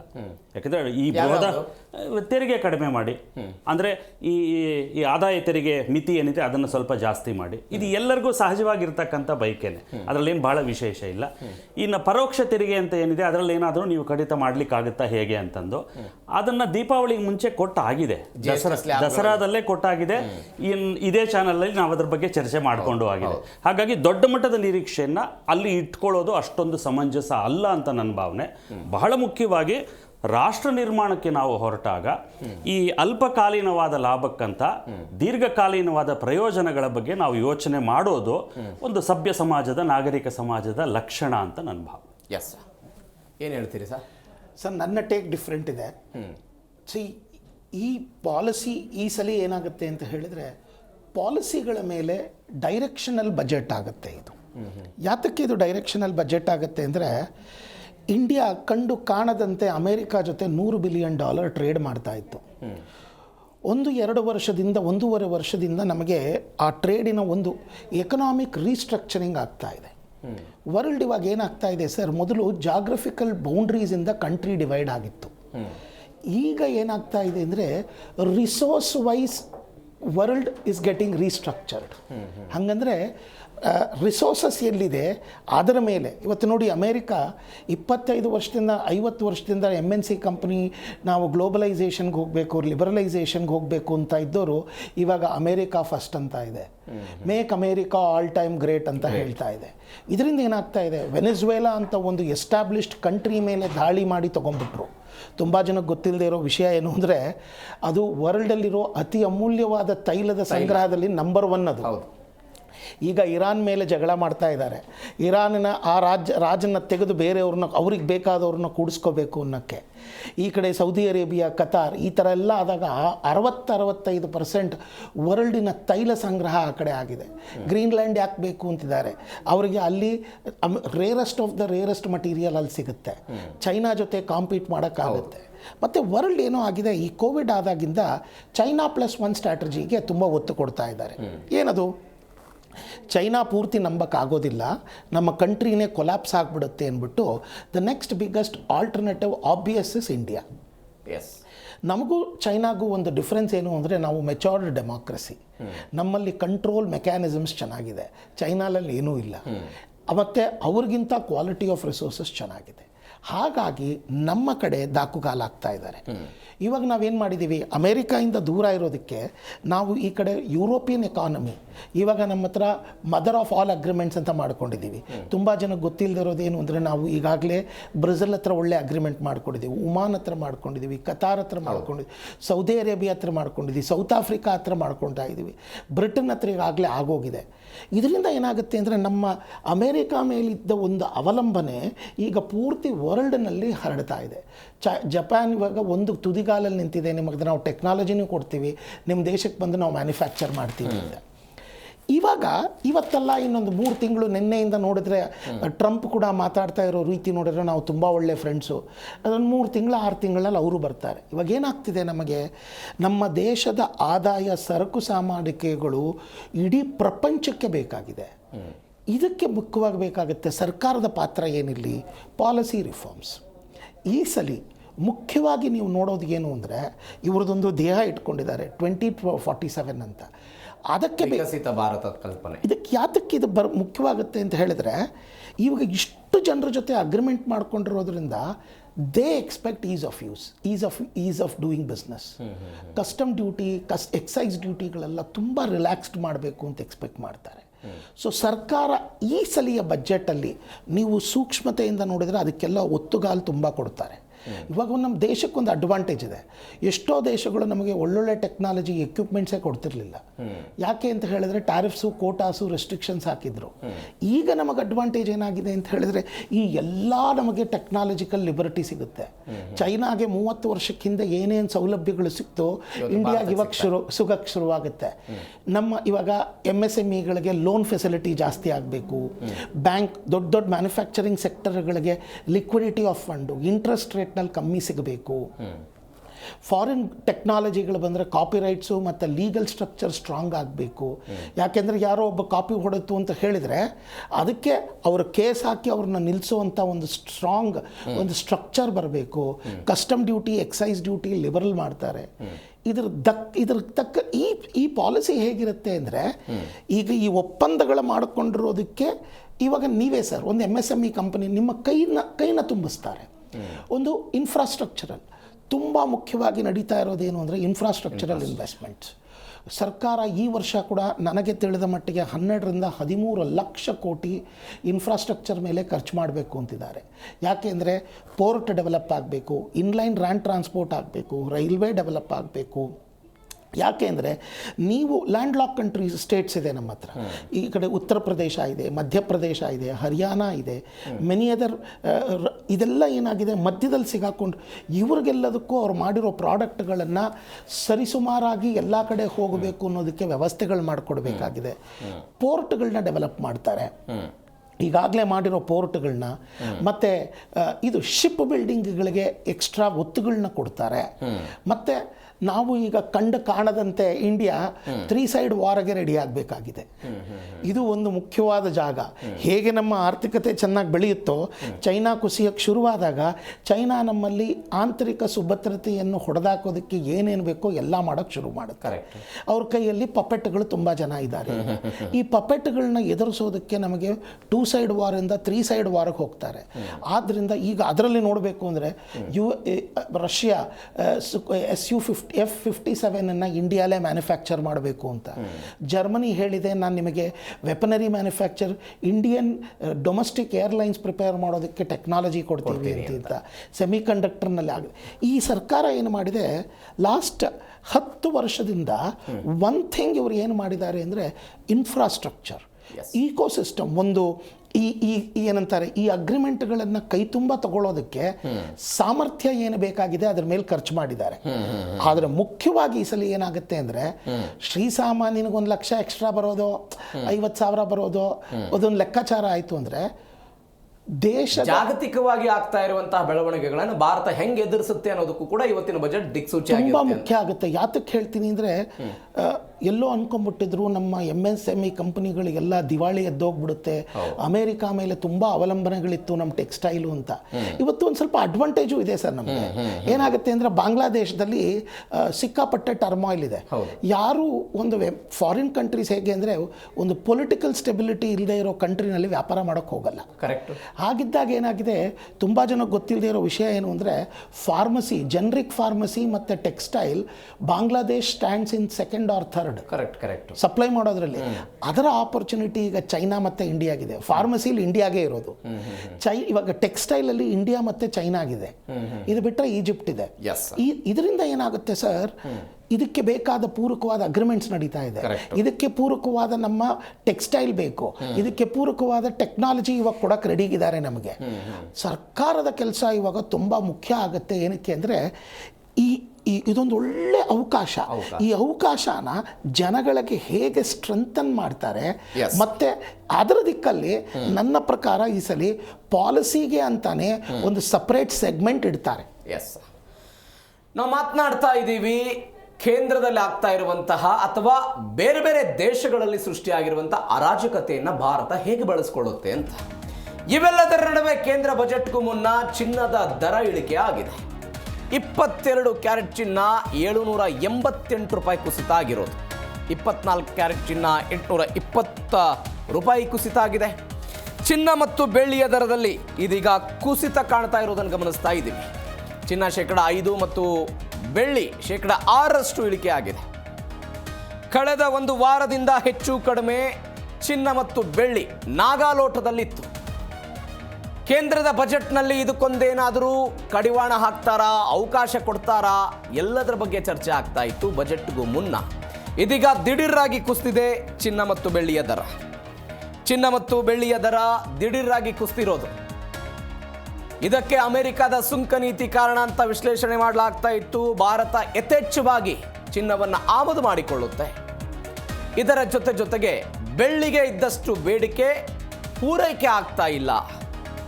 ಕಳೆದ 7 ವರ್ಷಗಳಿಂದ ಯಾವ ಪರಿಪ್ರಮಾಣದಲ್ಲಿ ಬೆಳ್ಳಿಗೆ ಬೇಡಿಕೆ ಇದೆಯೋ ಆ ಪರಿಪ್ರಮಾಣದಲ್ಲಿ ಬೆಳ್ಳಿ ಪೂರೈಕೆ ಆಗ್ತಾ ಇಲ್ಲ ಎನ್ನುವಂತಹ ಕಾರಣಕ್ಕಾಗಿ ಅದರ ದರವೂ ಕೂಡ ಏರಿಕೆ ಆಗ್ತಾ ಬಂದಿತ್ತು. ಎಸ್ ಸರ್, ನಾವು ನೋಡ್ತಾ ಇದ್ದೀವಿ ಚಿನ್ನ ಮತ್ತು ಬೆಳ್ಳಿಯ ದರ ಕೇಂದ್ರ ಸರ್ಕಾರದ ಹಿಡಿತದಲ್ಲಿ ಇದೆಯಾ ಇದು? ಯಾಕೆಂದರೆ 2024ರಲ್ಲಿ ಸುಂಕವನ್ನು 15%ಇಂದ 6% ಇಳಿಕೆ ಮಾಡಿದ್ರು ಚಿನ್ನದ ಬೆಲೆ. ಅದಕ್ಕಿಂತ ಕಡಿಮೆ ಮಾಡೋದಕ್ಕೆ ಸಾಧ್ಯ ಇದೆಯಾ? ಶಕ್ತಿ ಪ್ರದರ್ಶನ ಮಾಡುವಂಥ ಆಸಕ್ತಿ ಇದ್ದರೆ ಆಮದು ಸುಂಕದ ಮೇಲೆ ಕೆಲಸ ಮಾಡುವಂಥ ಅವಕಾಶ ಇದೆ. ಓಕೆ, ಆದರೆ ಅಂತಾರಾಷ್ಟ್ರೀಯ ಮಟ್ಟದಲ್ಲಿ ದರಗಳ ಮೇಲೆ ಪ್ರಭಾವ ಬೀರುವಂತಹ ಶಕ್ತಿ ಇವತ್ತು ಯಾವ ದೇಶನೂ ಉಳಿಸ್ಕೊಂಡಿಲ್ಲ. ಯಾಕೆಂದರೆ ಎಲ್ಲ ದೇಶಗಳು ಈಗ ಚಿನ್ನ ಕೊಣೋದ್ರತ್ತ ದಾಪುಗಾಲಿಟ್ಟಿವೆ. ಡಾಲರ್ ಮೇಲೆ ಏನು ಅವಲಂಬನೆ ಇದೆ, ಕರೆಕ್ಟ್, ಅದಕ್ಕೆ ಪರ್ಯಾಯವಾಗಿ ಚಿನ್ನದ ಮೇಲೆ ಅವಲಂಬನೆಯನ್ನು ಮಾಡಿಕೊಳ್ಳೋದ್ರ ಮೂಲಕ ಈ ಅಮೆರಿಕದ ಒಂದು ವಸಾಹತುಶಾಹಿ ನೀತಿ ಏನಿದೆ, ಆ ತೆರಿಗೆ ಅಸ್ತ್ರವನ್ನು ಬಳಸ್ಕೊಂಡು ನಾನು ಜಗತ್ತನ್ನೇ ಆಳಬಹುದು ಅನ್ನುವಂಥ ಒಂದು ಧೋರಣೆ ಏನಿದೆ, ಅದಕ್ಕೆ ಸಡ್ಡು ಹೊಡೆಯುವಂಥ ಕೆಲಸನ ಬಹುತೇಕ ರಾಷ್ಟ್ರಗಳು ಇವತ್ತು ಮಾಡ್ತಾ ಇವೆ. ಮೊದಲನೇದು ಚಿನ್ನದ ಮೇಲೆ ಅವಲಂಬನೆ, ಎರಡನೇದು ನಮ್ಮ ಕರೆನ್ಸಿ ಏನಿದೆ ಅದರ ಮೂಲಕನೇ ನಾವು ವಹಿವಾಟು ಮಾಡ್ಕೊಳ್ಳೋಣ, ಮೂರನೇ ವ್ಯಕ್ತಿಯ ಮಧ್ಯಪ್ರವೇಶ ಮಾಡೋದನ್ನು ನಾವು ತಡೆಗಟ್ಕೊಳ್ಳೋಣ ಅನ್ನೋದ್ರ ಮೇಲೆ. ಜೊತೆಗೆ ಭಾಳ ಸಂತೋಷ ಪಡಬೇಕಾದ ಸಂಗತಿ ಅಂತ ಹೇಳಿದ್ರೆ, ಇವತ್ತು ಒಟ್ಟು ಅಮೆರಿಕದಲ್ಲಿರುವಂಥ ಚಿನ್ನದ ಪ್ರಮಾಣ ಏನಿದೆ ಅದರ 3 ಪಟ್ಟು ನಮ್ಮ ಸ್ತ್ರೀಯರ ಹತ್ರ ಇದೆ ಭಾರತದಲ್ಲಿ. ಆದರೆ ಈ ಒಂದು ಬೆಲೆ ಅನ್ನೋದು ಏನು ಏರಿಕೆ ಕಂಡುಬಿಟ್ಟಿದೆ, ಬಹುತೇಕರ ಈ ಬಡ ಮಧ್ಯಮ ವರ್ಗದವರ ಕೈ ದಾಟ್ ಹೋಗಿದೆ ಇವತ್ತು ಚಿನ್ನ ಮತ್ತು ಬೆಳ್ಳಿ ಬೆಲೆಗಳು. ಮಾರುಕಟ್ಟೆ ಫೋರ್ಸಸ್ಸು ಕೆಲಸ ಮಾಡುತ್ತೆ ಇದರಲ್ಲಿ. ಈಗ ನಿನ್ನೆ ಒಂದೇ ದಿವಸ 60,000 ರೂಪಾಯಿ ಕುಸಿತ ಆಗಿದೆ ಬೆಳ್ಳಿ ಅಂತ ಹೇಳಿ ಓದ್ತಿದ್ದೆ ನಾನು. ಆ ಫ್ಲಕ್ಚುಯೇಷನ್ಸ್ ಇದ್ದೇ ಇರುತ್ತೆ. ಬಹಳ ಮುಖ್ಯವಾಗಿ ಬೆಳ್ಳಿದು ಒಂದು ವಿಶೇಷ ಏನು ಅಂತ ಹೇಳಿದ್ರೆ, ಬೆಳ್ಳಿಗೆ ಅಂತ ಹೇಳಿ ಕಮಿಟ್ ಆಗಿರುವಂಥ ಮೈನಿಂಗ್ ಇಲ್ಲ. ಬೆಳ್ಳಿಯ ಅದಿರು ಮಾತ್ರ ಸಿಗುವಂಥ ಜಾಗಗಳಿಲ್ಲ. ಕೋಬಾಲ್ಟು ನಿಕ್ಕಲ್ ಸಿಗತಕ್ಕಂಥ ಜಾಗದಲ್ಲಿ ಸ್ವಲ್ಪ ಪ್ರಮಾಣದಲ್ಲಿ ಬೆಳ್ಳಿ ಸಿಗುತ್ತೆ. ಬಹಳ ಮುಖ್ಯವಾಗಿ ಇವತ್ತು ಬೆಳ್ಳಿಯ ಬಳಕೆ ಜಾಸ್ತಿ ಆಗಿರೋದಕ್ಕೆ ಕಾರಣ ಏನು ಅಂತ ಹೇಳಿದ್ರೆ, ನಾವು ಎಲೆಕ್ಟ್ರಿಕಲ್ ವೆಹಿಕಲ್ಸಲ್ಲಿ ಬಳಸುವಂಥ ಬ್ಯಾಟ್ರಿ ಮ್ಯಾನುಫ್ಯಾಕ್ಚರಿಂಗ್ಗೆ ಬೆಳ್ಳಿ ಬೇಕು, ಮತ್ತು ಸೆಮಿಕಂಡಕ್ಟರ್ ಇಂಡಸ್ಟ್ರಿಗೆ ಬಹಳ ವಿಶೇಷವಾಗಿ ಬೆಳ್ಳಿಯ ಅವಶ್ಯಕತೆ ಇದೆ. ಔಷಧಿಗಳ ತಯಾರಿಕೆಯಲ್ಲಿ ಕೂಡ ಬೆಳ್ಳಿಯ ಒಂದು ಬಳಕೆ ಆಗ್ತಾ ಇದೆ ಅಂತ ಕೇಳ್ಪಟ್ಟಿದ್ದೇವೆ. ಹಾಗಾಗಿ ಕಮಿಟೆಡ್ ಓರ್ಸ್ ಅಂತ ಹೇಳಿ, ಕಮಿಟೆಡ್ ಮೈನ್ಸ್ ಅಂತ ಹೇಳಿ ಇಲ್ಲ ಬೆಳ್ಳಿಗೆ. ಅದರ ಜೊತೆಗೆ ಈಗ ಬೆಳ್ಳಿ ಅನ್ನುವಂಥದ್ದು ಚಿನ್ನಕ್ಕಿಂತಲೂ ಹೆಚ್ಚು ಲಾಭ ಕೊಡ್ತಾ ಇರುವಂಥ ಒಂದು ಧಾತು ಆಗಿದೆ ಅಂತೇಳಿ ಯಾವತ್ತು ಮಾರ್ಕೆಟಲ್ಲಿ ಸೆಟ್ ಆಯಿತು, ಇದು ಈಗಲ್ಲ. ಜುಲೈ 7, 2025 ಸುಮಾರಿಗೆ ನನ್ನ ಸ್ನೇಹಿತರೊಬ್ಬರು ಹೇಳಿದ್ರು ನನಗೆ, 70,000-80,000 ರೂಪಾಯಿ ರೇಂಜಲ್ಲಿದ್ದಾಗ ಈಗ ನೀವು ತಗೊಳ್ಳಿ ಬೆಳ್ಳಿಯನ್ನು, ದೀಪಾವಳಿ ಅಷ್ಟೊತ್ತಿಗೆ 1,20,000 ಆಗುತ್ತೆ ಅಂತ ಹೇಳಿದ್ರು. ಅದನ್ನು ದಾಟಿ 1,40,000 ಹೋಯ್ತು. ಯಾರೂ ಬಹುಶಃ ಅವರು ನಿರೀಕ್ಷೆ ಮಾಡಿರಲಿಲ್ಲ ಅಂತ ಕಾಣುತ್ತೆ. 4,10,000 ಮುಟ್ಟಿ ಈಗ ಕೆಳಗಡೆ ಕುಸಿತ ಆಗಿದೆ ಅಂತ. ಒಂದು ಪೂರೈಕೆಯಲ್ಲಿರ್ತಕ್ಕಂಥ ಸಮಸ್ಯೆ, ಎರಡನೇದು ಅದರ ಅವೈಲಬಿಲಿಟಿ, ಲಭ್ಯತೆ ಎಷ್ಟಿದೆ ಅನ್ನೋದು, ಮೂರನೇದು ಅದರ ಮೇಲೆ ಒತ್ತಡ ಹೇರ್ತಾ ಇರತಕ್ಕಂಥ ಈ ಎಲೆಕ್ಟ್ರಿಕಲ್ ವೆಹಿಕಲ್ಸ್ ಮ್ಯಾನುಫ್ಯಾಕ್ಚರಿಂಗ್ ಇರ್ಬೋದು, ಅದು ಇನ್ನೂ ಜಾಸ್ತಿ ಆಗುತ್ತೆ ಬರೋ ದಿವಸಗಳಲ್ಲಿ. ಬೆಳ್ಳಿಯ ಬಳಕೆ ಇನ್ನೂ ಜಾಸ್ತಿ ಆಗುತ್ತೆ ಅಂತ ಹೇಳಿದ್ರೆ, ಬೆಳ್ಳಿಗೆ ಇರತಕ್ಕಂಥ ಬೇಡಿಕೆ ಜಾಸ್ತಿ ಆಗುತ್ತೆ. ಮಾರ್ಕೆಟ್ ಫೋರ್ಸಸ್ ಹೊರತಾಗಿ ಕೂಡ, ಅಂದರೆ ಕೇವಲ ಇದು ಹೋಗುತ್ತೆ ಅನ್ನುವಂಥ ಅಂದಾಜು ಮೇಲೆ ಯಾರು ಬಾಜಿ ಕಟ್ತಿದ್ದಾರೆ ಅವರ ಹೊರತಾಗಿ ಕೂಡ ಬೆಳ್ಳಿಯ ಬೆಲೆ ಸುಸ್ಥಿರವಾಗಿ ಏರಿಕೆ ಕಾಣುತ್ತೆ ಅನ್ನೋದು ಸತ್ಯ. ಸರ್ಕಾರ ಏನು ಮಾಡ್ಬೋದು, ಕೇಂದ್ರ ಸರ್ಕಾರ ಅಂತ ಹೇಳಿದ್ರೆ ಆಮದು ಸುಂಕನ್ನು ಸ್ವಲ್ಪ ಕಡಿಮೆ ಮಾಡೋದ್ರ ಮೂಲಕ ಯಾರ ಒಂದು ವ್ಯಾಪ್ತಿಯಿಂದ ಈ ಬೆಳ್ಳಿ ಮತ್ತು ಚಿನ್ನ ಹೊರಗಡೆ ಇದೆ, ಎಲ್ಲರಿಗೂ ಕೂಡ ಶುಭ ಕಾರ್ಯಗಳಿಗೆ ಬೆಳ್ಳಿ ಚಿನ್ನ ಬೇಕು. ಮತ್ತೆ ಆಪದ್ದನ ಅಂತ ಹೇಳಿ ನಾವು ಇಡ್ತಾ ಇದ್ದಿದ್ದೇನೆ ಮತ್ತೆ ಚಿನ್ನದಲ್ಲಿ. ಓಕೆ, ಹಾಗಾಗಿ ಅವುಗಳನ್ನು ಒಂದು ಸ್ವಲ್ಪ ಪ್ರಮಾಣದಲ್ಲಿ ಚಿನ್ನದ ಮೇಲೆ 3% GST ಕೂಡ ಹಾಕಲಾಗ್ತಿದೆ ಸರ್. ಬೆಳ್ಳಿ ಮತ್ತು ಈ ಚಿನ್ನದ ಆಭರಣ ವರ್ತಕರು ಏನಿದ್ದಾರೆ ಅದನ್ನು ಕಡಿಮೆ ಮಾಡಿ ಅಂತಲೂ ಕೂಡ ಹೇಳಿದ್ದಾರೆ, ಮನವಿ ಮಾಡಿದ್ದಾರೆ ಅವರು. ಚಿನ್ನದ ಮೇಲೆ ಪಾಸಿಬಲ್ ಅಗೇನ್ GST ಕೌನ್ಸಿಲ್ಗೆ ಹೋಗುತ್ತೆ, ಅದು ವಿತ್ತ ಸಚಿವರ ಕೈಯಲ್ಲಿ ಇಲ್ಲ. ಓಕೆ, ಅದು GST ಕೌನ್ಸಿಲ್ ಡಿಸೈಡ್ ಮಾಡಬೇಕಾಗಿರೋದು. ಪಾಲಿಸಿ ಮೇಕಿಂಗಲ್ಲಿ ಅದನ್ನು ತೊಗೊಂಡು ಬರ್ಬೋದು ಕೇಂದ್ರ ಸರ್ಕಾರ, ಇಲ್ಲ ಅಂತಲ್ಲ, ಬಟ್ ಒಟ್ಟಾರೆಯಾಗಿ GST ಕೌನ್ಸಿಲ್ ಅದರ ಮೇಲೆ ತೀರ್ಮಾನ ತಗೋಬೇಕಾಗುತ್ತೆ. ಅದರ ಮೇಲೆ ನೀವು GST ಹಾಕ್ತಿದ್ದೀರಾ ಅನ್ನೋದು ತಪ್ಪು ಅಂತ ಹೆಂಗೆ ಹೇಳಲಿಕ್ಕಾಗುತ್ತೆ? ಅದೊಂದು ಉತ್ಪನ್ನ ಅಲ್ವೇ, ಅದು ನೀವು ಒಂದು ಸೇವೆ ಕೊಡ್ತಾ ಇದ್ದೀರಾ ಅಲ್ವೇ, ಅಲ್ಲಿ ಸೇವಾ ಮತ್ತು ಸರಕು ತೆರಿಗೆ ಅಲ್ದಿರ ಇನ್ನೇನನ್ನು ಹಾಕಬೇಕಾಗುತ್ತೆ ಅಲ್ಲಿ. ಆದರೆ ಅದರ ಪ್ರಮಾಣವನ್ನು ಕಡಿಮೆ ಮಾಡೋದ್ರ ಮೂಲಕ ಗ್ರಾಹಕರಿಗೆ ಒಂದು ಸ್ವಲ್ಪ ಬಿಸಿನ ತಪ್ಪಿಸ್ಬೋದು ಅನ್ನೋದು ನಿರೀಕ್ಷೆ ಇದೆ. ನೋಡೋಣ ಏನು ಮಾಡ್ತಾರೆ ಅಂತ. ಎಸ್ ಸರ್, ಆವಾಗಲೇ ಅವರು ಮಾತನಾಡ್ತಾ ಇದ್ರು, ಡಾಲರ್ ಎದುರುಗಡೆ ರೂಪಾಯಿ ದಾಖಲೆ ಸರ್ 92 ರೂಪಾಯಿ 02 ಪೈಸೆ 30ನೇ ತಾರೀಕಿಗೆ ದಾಖಲೆ ಕುಸಿತ. ನೀವು ಅಮೆರಿಕದ ವಿತ್ತೀಯ ನೀತಿಗಳ ಬಗ್ಗೆ ಮಾತನಾಡ್ತಾ ಇದ್ರಿ. ಅಮೆರಿಕಾಗೆ ಸೆಡ್ ಹೊಡೆದು ಒಂದು ಪರ್ಯಾಯ ಅವಕಾಶಕ್ಕಾಗಿ ಬೇರೆ ಬೇರೆ ದೇಶಗಳು ಕಾಯ್ತಾ ಇದೆ. ಈಗ ನಾವು ಡಾಲರ್ ಎದುರುಗಡೆನೆ ಯಾಕೆ ವ್ಯವಹಾರಗಳನ್ನು ಮಾಡಬೇಕು, ನಮ್ಮ ಅವರವರ ಕರೆನ್ಸಿಗಳಲ್ಲಿ ಮಾಡ್ಕೊಳ್ಬೇಕು ಅಂತ. ಈ ನಿಟ್ಟಿನಲ್ಲಿ ಏನಾದರೂ ಬೂಸ್ಟ್ ಸಿಗೋ ಸಾಧ್ಯತೆಗಳು? ಈಗ ಚಿನ್ನ ಇಷ್ಟು ಬೆಲೆ ಏರೋದಕ್ಕೆ ಕಾರಣ ಏನು ಅಂದರೆ ಶ್ರೀಸಾಮಾನ್ಯ ಅಲ್ಲ, ದೇಶಗಳು ಈಗ ಚಿನ್ನನ ಕೊಂಡ್ಕೊಳ್ಳೋಕೆ ಶುರು ಮಾಡಿದೆ. ಸೆಂಟ್ರಲ್ ಬ್ಯಾಂಕ್ಗಳ ಖರೀದಿ ಜಾಸ್ತಿ ಆಗಿದೆ. ನಮ್ಮ ದೇಶ ಒಬ್ಬರದೇ ಅಲ್ಲ, ಇಡೀ ಜಗತ್ತು, Russia, China, Germany, Japan, India, Saudi Arabia, Qatar ಎಲ್ಲರೂ ಕೊಂಡ್ಕೊಳ್ತಾ ಇದ್ದಾರೆ. ಯಾತಕ್ಕೆ ಇದಾಗ್ತಾ ಇದೆ ಅಂದರೆ, ಇದು ಮೂಲ ಎಲ್ಲೂ ಶುರುವಾಯಿತು ಅಂದರೆ ರಷ್ಯಾ ಯುಕ್ರೇನ್ ವಾರಲ್ಲಿ. ಕರೆಕ್ಟ್. ರಷ್ಯಾ ಅದು $400 ಬಿಲಿಯನ್ ದುಡ್ಡು ಈ ಅಮೇರಿಕಾ ಮತ್ತು ಯುರೋಪಿಯನ್ ಮಾರ್ಕೆಟ್ನಲ್ಲಿ ಬಾಂಡ್ಗಳಾಗಿದ್ದು. ಯಾವಾಗ ಯುಕ್ರೇನ್ ಮೇಲೆ ವಾರ್ ಮಾಡ್ತು, ರಷ್ಯಾ ಮತ್ತು ಯುಕ್ರೇನ್ ಇಬ್ಬರು ಏನು ಹೇಳಿದ್ರು, ಯುಕ್ರೇನ್ ಮತ್ತು ಯುರೋಪಿಯನ್ ಯೂನಿಯನ್ ಮತ್ತು ಅಮೇರಿಕಾ ಏನು ಮಾಡ್ತು ಅಂದರೆ, ನಿಮ್ಮ ಅಸೆಟ್ಗಳನ್ನು ನಾವು ಫ್ರೀಸ್ ಮಾಡ್ತಾ ಇದ್ದೀವಿ ಅಂದ್ಬಿಟ್ರು. ಹಾಗಂದ್ರೆ ಏನಾಯಿತು, ನಮ್ಮ ದುಡ್ಡು ಬೇರೆ ದೇಶದಲ್ಲಿ ಬಾಂಡ್ ಆಗಿರೋದು ಸೇಫ್ ಅಲ್ಲ. ಇದು ಒಂದು ಕಡೆ ಬಂದಾಗ, ಯಾವಾಗ ರಷ್ಯಾಗೆ ಹೀಗಾಯಿತು, ನಮ್ಮ BRIC, that is Brazil, America ಈ ಸಲ ಏನು ಮಾಡ್ತು ಅಂದರೆ ಎಲ್ಲರ ಕೈ ಕೊಡ್ತು, ಎಲ್ಲರಿಗೂ ಕೈ ಕೊಡ್ತು. ಈ ಕಡೆ ಬ್ರೆಜಿಲ್ಗೂ ಕೊಡ್ತು, ಈ ಕಡೆ ಯುರೋಪ್ಗೂ ಕೊಡ್ತು, ಚೈನಾಗೂ ಕೊಡ್ತು, ರಷ್ಯಾಗೂ ಕೊಡ್ತು, ಇಂಡಿಯಾಗೂ ಕೊಡ್ತು. ನಾವೆಲ್ಲ ಒಂದು ಅರ್ಥ ಮಾಡ್ಕೋಬೇಕಾಗಿರೋದು, ನಾವೆಲ್ಲ ಬ್ರಿಕ್ಕು. ನಮ್ಮ ದೇಶದಲ್ಲೆಲ್ಲ ಡಿಸೈಡ್ ಮಾಡಿದ್ದೇನು ಅಂದರೆ, ನಮ್ಮದೇ ಒಂದು ಬ್ರಿಕ್ ಕರೆನ್ಸಿ ಮಾಡೋಣ, ಹೇಗೆ ಯುರೋಪಿಯನ್ ಯೂನಿಯನ್ ಕರೆನ್ಸಿ ಇರೋ ಥರ. ಅದಕ್ಕೆ ಅಮೇರಿಕಾ ತುಂಬ ಇದಾಯಿತು. ನಾವು ಇನ್ನೂ ಆ ಸಾಮರ್ಥ್ಯಕ್ಕಿಲ್ಲ. ಅದಕ್ಕೆ ನಾವು ಇವಾಗ ಏನು ಮಾಡ್ತಾ ಇದ್ದೀವಿ ಅಂದರೆ, ಅಮೇರಿಕನ್ ಕರೆನ್ಸಿಗೆ ಯಾವ ಥರದ ಸೆಕ್ಯೂರಿಟಿ ಇಲ್ಲ, ಅಮೇರಿಕಾನೇ ಸೆಕ್ಯೂರಿಟಿ. ಅವ್ರು ಚೇಂಜ್ ಮಾಡಿದ್ರೆ ಅವ್ರ ಕರೆನ್ಸಿ ಚೆನ್ನಾಗಿರಬೇಕು, ನಾವು ಕ್ಷೇಮವಾಗಿರಬೇಕು ಅಂದರೆ ಅವ್ರನ್ನ ಚೆನ್ನಾಗಿಡಬೇಕು. ದೊಡ್ಡಪ್ಪನ ಚೆನ್ನಾಗಿಟ್ರೆ ನಾವು ಚೆನ್ನಾಗಿರ್ತೀವಿ ಅನ್ನೋ ಪರಿಸ್ಥಿತಿ ಇದೆ. ಅದಕ್ಕೆ ಇವಾಗೆಲ್ಲ ಏನು ಮಾಡ್ತಿದ್ದಾರೆ, ಯಾವುದೋ ಬಾಂಡ್, ಇವಾಗ ಏನಾಗಿದೆ, ಅಮೇರಿಕನ್ ಬಾಂಡ್ಗಳು ತುಂಬ ರೆಡ್ಯೂಸ್ ಆಗ್ತಾ ಇವೆ, ಎಲ್ಲ ಮಾರ್ತಾ ಇದ್ದಾರೆ ದೇಶಗಳು. ಮಾರ್ಬಿಟ್ಟು ರಿಯಲ್ ಗೋಲ್ಡ್ನಲ್ಲಿ ದುಡ್ಡು ಹಾಕ್ಬಿಟ್ಟು ಎತ್ತಿಡ್ತಾ ಇದ್ದಾರೆ, ಸೇಫ್ಟಿ ಇರಲಿ ಅನ್ನೋದಕ್ಕೆ. ಈ ಪ್ರಾಸೆಸ್ ಏನಾಗ್ತಾ ಇದೆ ಸರ್, ಫ್ಯೂಚರಲ್ಲಿ ಒಂದು ಬ್ರಿಕ್ ಅಂತ ಒಂದು ನಮ್ಮದೇ ಆದ ಒಂದು ಕರೆನ್ಸಿ ಬಂತು ಅಂದರೂ ಕೂಡ, ಅದನ್ನ ಹೇಳ್ತಾರೆ ನಾವು ಚಿನ್ನದ ಮೇಲೆ ಇದರ ಮೇಲೆ ಎವಿಡೆನ್ಸ್ ಕೊಡ್ತೇವೆ, ಸಪೋರ್ಟ್ ಕೊಡ್ತೀವಿ, you can depend on us. American ಥರ ಅಲ್ಲ ಅನ್ನೋಕ್ಕೋಸ್ಕರ ಚಿನ್ನ ಈ ಸಲ ಹಲವಾರು ಖರೀದಿ ಆಗ್ತಾ ಇರೋದು. ಓಕೆ, ಇನ್ನೊಂದು ಅರ್ಥ ಮಾಡ್ಕೊಳ್ಳಿ, ಯಾವಾಗ ಪ್ರಪಂಚದಲ್ಲಿ ಇನ್ಸ್ಟೆಬಿಲಿಟಿ ಬಂದಾಗ, ಅಸ್ಥಿರತೆ ಇದ್ದಾಗ ಅದೇನಾಗುತ್ತೆ ಅಂದರೆ, ಒಂದು ಚಿನ್ನದ ಮೇಲೆ ಇಲ್ಲ ಅಮೇರಿಕನ್ ಡಾಲರ್ ಸ್ಟ್ರಾಂಗ್ ಆಗುತ್ತೆ. ಓಕೆ, ಇದು ಇತಿಹಾಸದ ಪುಟಗಳನ್ನು ತೆಗೆದು ನೋಡಿ, ಜನ ಏನು ಮಾಡ್ತಾರೆ ಅಂದರೆ, ಷೇರು ಮಾರುಕಟ್ಟೆಯಿಂದ ದುಡ್ಡುಗಳನ್ನ ತೆಗೆದುಬಿಟ್ಟು safest heavens, that is safe, ಆ ಟೈಮಲ್ಲಿ ಲಾಭ ನೋಡೋದಿಲ್ಲ, ಗಂಟನ್ನು ಭದ್ರ ಮಾಡೋಕೆ ನೋಡ್ತಾರೆ. ಅಂಥ ಟೈಮ್ನಲ್ಲಿ ಚಿನ್ನಕ್ಕೆ ಹಾಕ್ತಾರೆ, ಅಂಥ ಟೈಮಲ್ಲಿ ಅಮೇರಿಕನ್ ಬಾಂಡ್ಗೆ ಹಾಕ್ತಾರೆ. ಇನ್ನು ಆ ಕಲ್ಚರ್ ಪೂರ್ತಿಯಾಗಿ ಹೋಗಿಲ್ಲ. ಆದ್ದರಿಂದ ಡಾಲರ್ ಸ್ಟ್ರಾಂಗ್ ಆಗಿ ನಮ್ಮಲ್ಲಿ ಟ್ರೇಡ್ ಇವಾಗ ಕಮ್ಮಿ ಆಗ್ತಿದೆ. ಇವಾಗ ನಮಗೆ ಇಂಡಿಯನ್ ಡಾಲರ್, ನಮ್ಮ ಇಂಡಿಯಾ ಯಾಕೆ ವೀಕ್ ಆಗ್ತಿದೆ ಅಂದರೆ, ನಮ್ಮ ಸರಬರಾಜು ಅಮೇರಿಕಾಗೆ ಕಮ್ಮಿ ಆಗ್ತಿದೆ, ನಾವು ಅವ್ರಿಗೆ ಕೊಡೋದು ಕಮ್ಮಿ ಆಗ್ತಿದೆ, ಅವ್ರ ಹತ್ರದಿಂದ ತಗೊಳ್ಳೋದು ಜಾಸ್ತಿ ಆಗ್ತಿದೆ. ನಾವು ವಾಪಸ್ ಅವ್ರಿಗೆ ಕೊಡಬೇಕಾಗಿರೋದು ಡಾಲರಿಂದಾನೆ. ನಮ್ಮ ಒಪ್ಪಂದದ ಪ್ರಕಾರ. ಪ್ರಪಂಚದ ದೊಡ್ಡಪ್ಪ ಮಾಡಿರೋದು ಹಾಗೆ. ಇದೆಂಥ ವಿಪರ್ಯಾಸ ಅಂದರೆ ಸರ್, ಸೌದಿ ಅರೇಬಿಯಾ, ಕತಾರ್ ಅಂದರೆ ಆಯಿಲ್ ಇರೋದು ಅವ್ರ ದೇಶದಲ್ಲಿ, ಕೊಂಡ್ಕೊಳ್ಳೋದು ನನ್ನ ದೇಶ, ಆದರೆ ನಿಮ್ಮನ್ನ ನಾನು ಡಾಲರಲ್ಲಿ ವ್ಯಾಪಾರ ಮಾಡಬೇಕು. ಇದು ಎಂಥ ಪ್ರಕೃತಿ ಇವರು ಮಾಡಿರೋ ವಿಪರ್ಯಾಸ. ಇಂಥ ಸಂದರ್ಭಗಳಲ್ಲಿ 100% ಡಾಲರ್ ಮೇಲೆ ಹೋಗುತ್ತೆ. ಅಂಡ್ ಹೆಲ್ದಿ ಡಿಫ್ರೆನ್ಸ್ ಇರೋದು ಒಳ್ಳೆಯದು.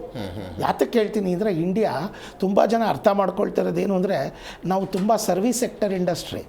ನಮಗೆ ಅಮೇರಿಕಾ ಕೂಡ ಕೊಡಬೇಕಾಗಿರೋ ಡಾಲರಿಂದಾನೇ ಸರ್ವೀಸು. ಆದ್ದರಿಂದ ನಮ್ಮ ಎಕ್ಸ್ಚೇಂಜ್ ಆಫ್ ಸರ್ವೀಸಿಗೆ ರೆವೆನ್ಯೂ ಜಾಸ್ತಿ ಬರುತ್ತೆ. ಇವಾಗ ಅಮೇರಿಕಾ ಜೊತೆ ನಮ್ಮ ಎಕ್ಸ್ಪೋರ್ಟ್ಸ್ ಕಮ್ಮಿ ಆಗಿದೆ. ಎಕ್ಸ್ಪೋರ್ಟ್ಸ್ ಕಮ್ಮಿ ಆಗಿರೋದ್ರಿಂದ ನಮಗಿದ್ರ ಇಂಡೈರೆಕ್ಟ್ಲಿ ಒಂದು ಸ್ವಲ್ಪ ಲಾಭನೇ ಜಾಸ್ತಿ. ಇವತ್ತಿನ ಬಜೆಟ್ನಲ್ಲಿ ಆ ವಿಚಾರಕ್ಕೆ ಸಂಬಂಧಪಟ್ಟಂತೆ ಏನಾದರೂ ನಿರೀಕ್ಷೆ ಮಾಡಬಹುದು? ಇಲ್ಲ. ಯಾತಕ್ಕೆ ಸರ್ಕಾರ ಇಂಥದಕ್ಕೆಲ್ಲ ಹಸ್ತಕ್ಷೇಪ ಮಾಡೋದಿಲ್ಲ ಅಂತ ಕೇಳಿದರೆ, ಇದೆಲ್ಲ ತಾತ್ಕಾಲಿಕವಾದ ವೇರಿಯೇಷನ್ಸ್.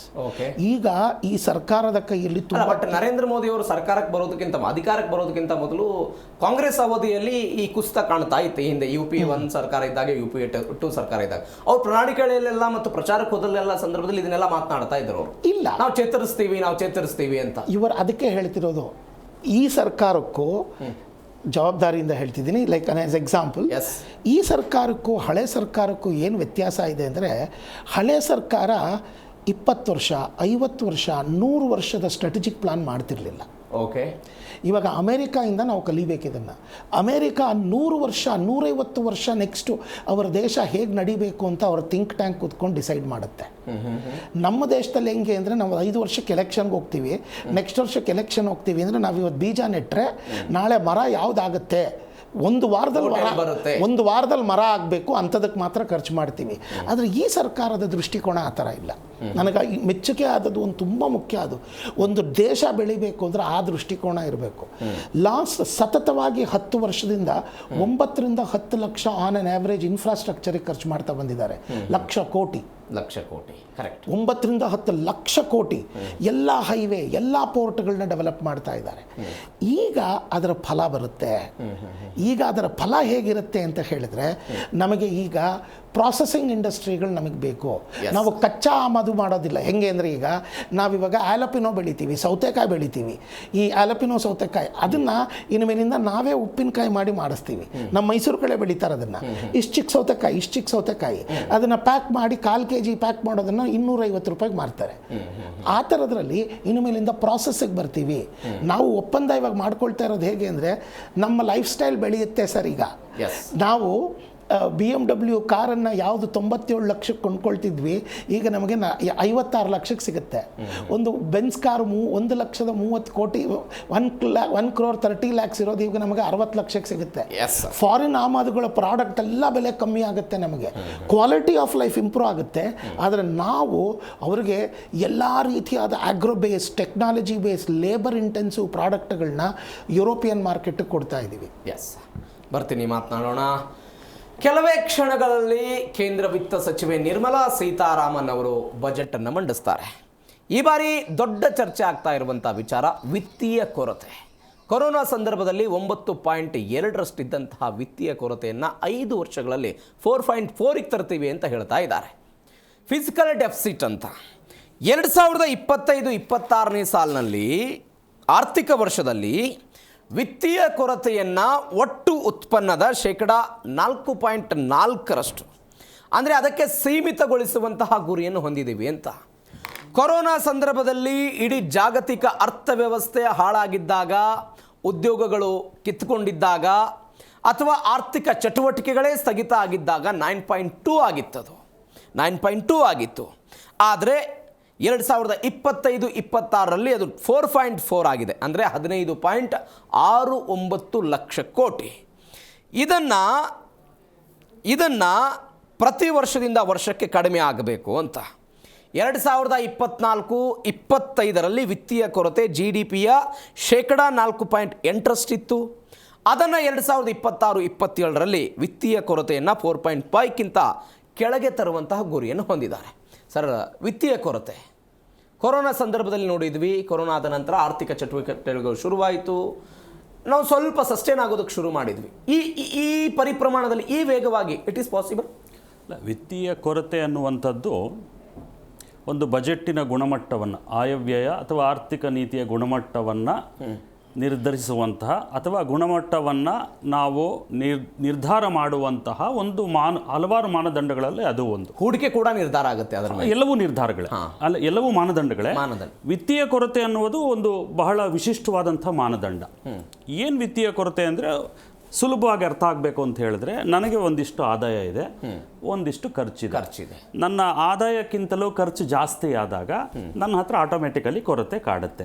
ಈ ಕೊರತೆ ಯಾವ ಪ್ರಮಾಣದಲ್ಲಿರಬೇಕು, ನನ್ನ ಆದಾಯದ ಎಷ್ಟು ಪ್ರಮಾಣದಲ್ಲಿರಬೇಕು, ಅದನ್ನ ನಿಭಾಯಿಸ್ತಕ್ಕಂಥ ಸಾಮರ್ಥ್ಯ ನನಗಿದೆಯೇ?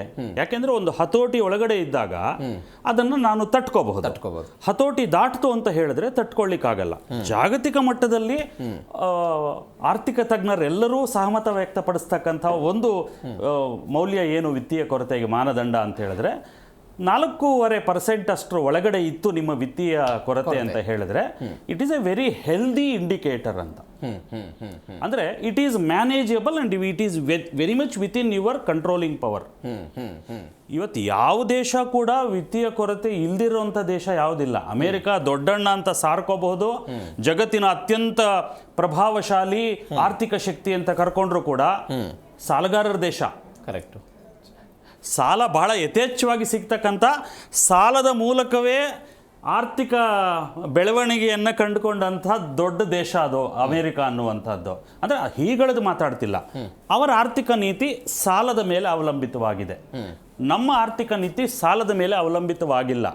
ನಮ್ಮ ಆರ್ಥಿಕ ನೀತಿ ಅವಲಂಬಿತವಾಗಿರೋದು ನಾವು ಎಷ್ಟು ಬಳಸ್ತೇವೆ ಅನ್ನೋದ್ರ ಮೇಲೆ. ಸೊ 4.5% ಅಷ್ಟು ವಿತ್ತೀಯ ಕೊರತೆ it is definitely A healthy indicator. ಯಾವುದೇ ಆರ್ಥಿಕ ತಜ್ಞರನ್ನು ಕೇಳಿದ್ರು ಕೂಡ ನೀವು. ಹಾಗಾಗಿ 9% ಯಾಕೆ ಅಲ್ಲಿಗೆ ಹೋಗಿತ್ತು ಅಂತ ಹೇಳಿದ್ರೆ, ನಮ್ಮ ಉತ್ಪಾದಕತೆ ಮೇಲೆ ಬಹಳ ದೊಡ್ಡ ಹೊಡೆತ ಬಿದ್ದಿತ್ತು. ಇಡೀ ವಿಶ್ವನೇ ಸ್ತಬ್ಧವಾಗಿತ್ತು. ಬಹುತೇಕ ಪರಿಣತರೇನಿದ್ರು, ಹೆಲ್ತ್ ಪಾಲಿಸಿ ಅನಲಿಸ್ಟ್ಸ್ ಅಂತೇಳಿ ಗ್ಲೋಬಲ್ ಲೆವೆಲ್ ಅಲ್ಲಿ, ಅವರು ಡೂಮ್ಸ್ ಡೇನ ಪ್ರಿಡಿಕ್ಟ್ ಮಾಡಿದ್ರು ಭಾರತಕ್ಕೆ.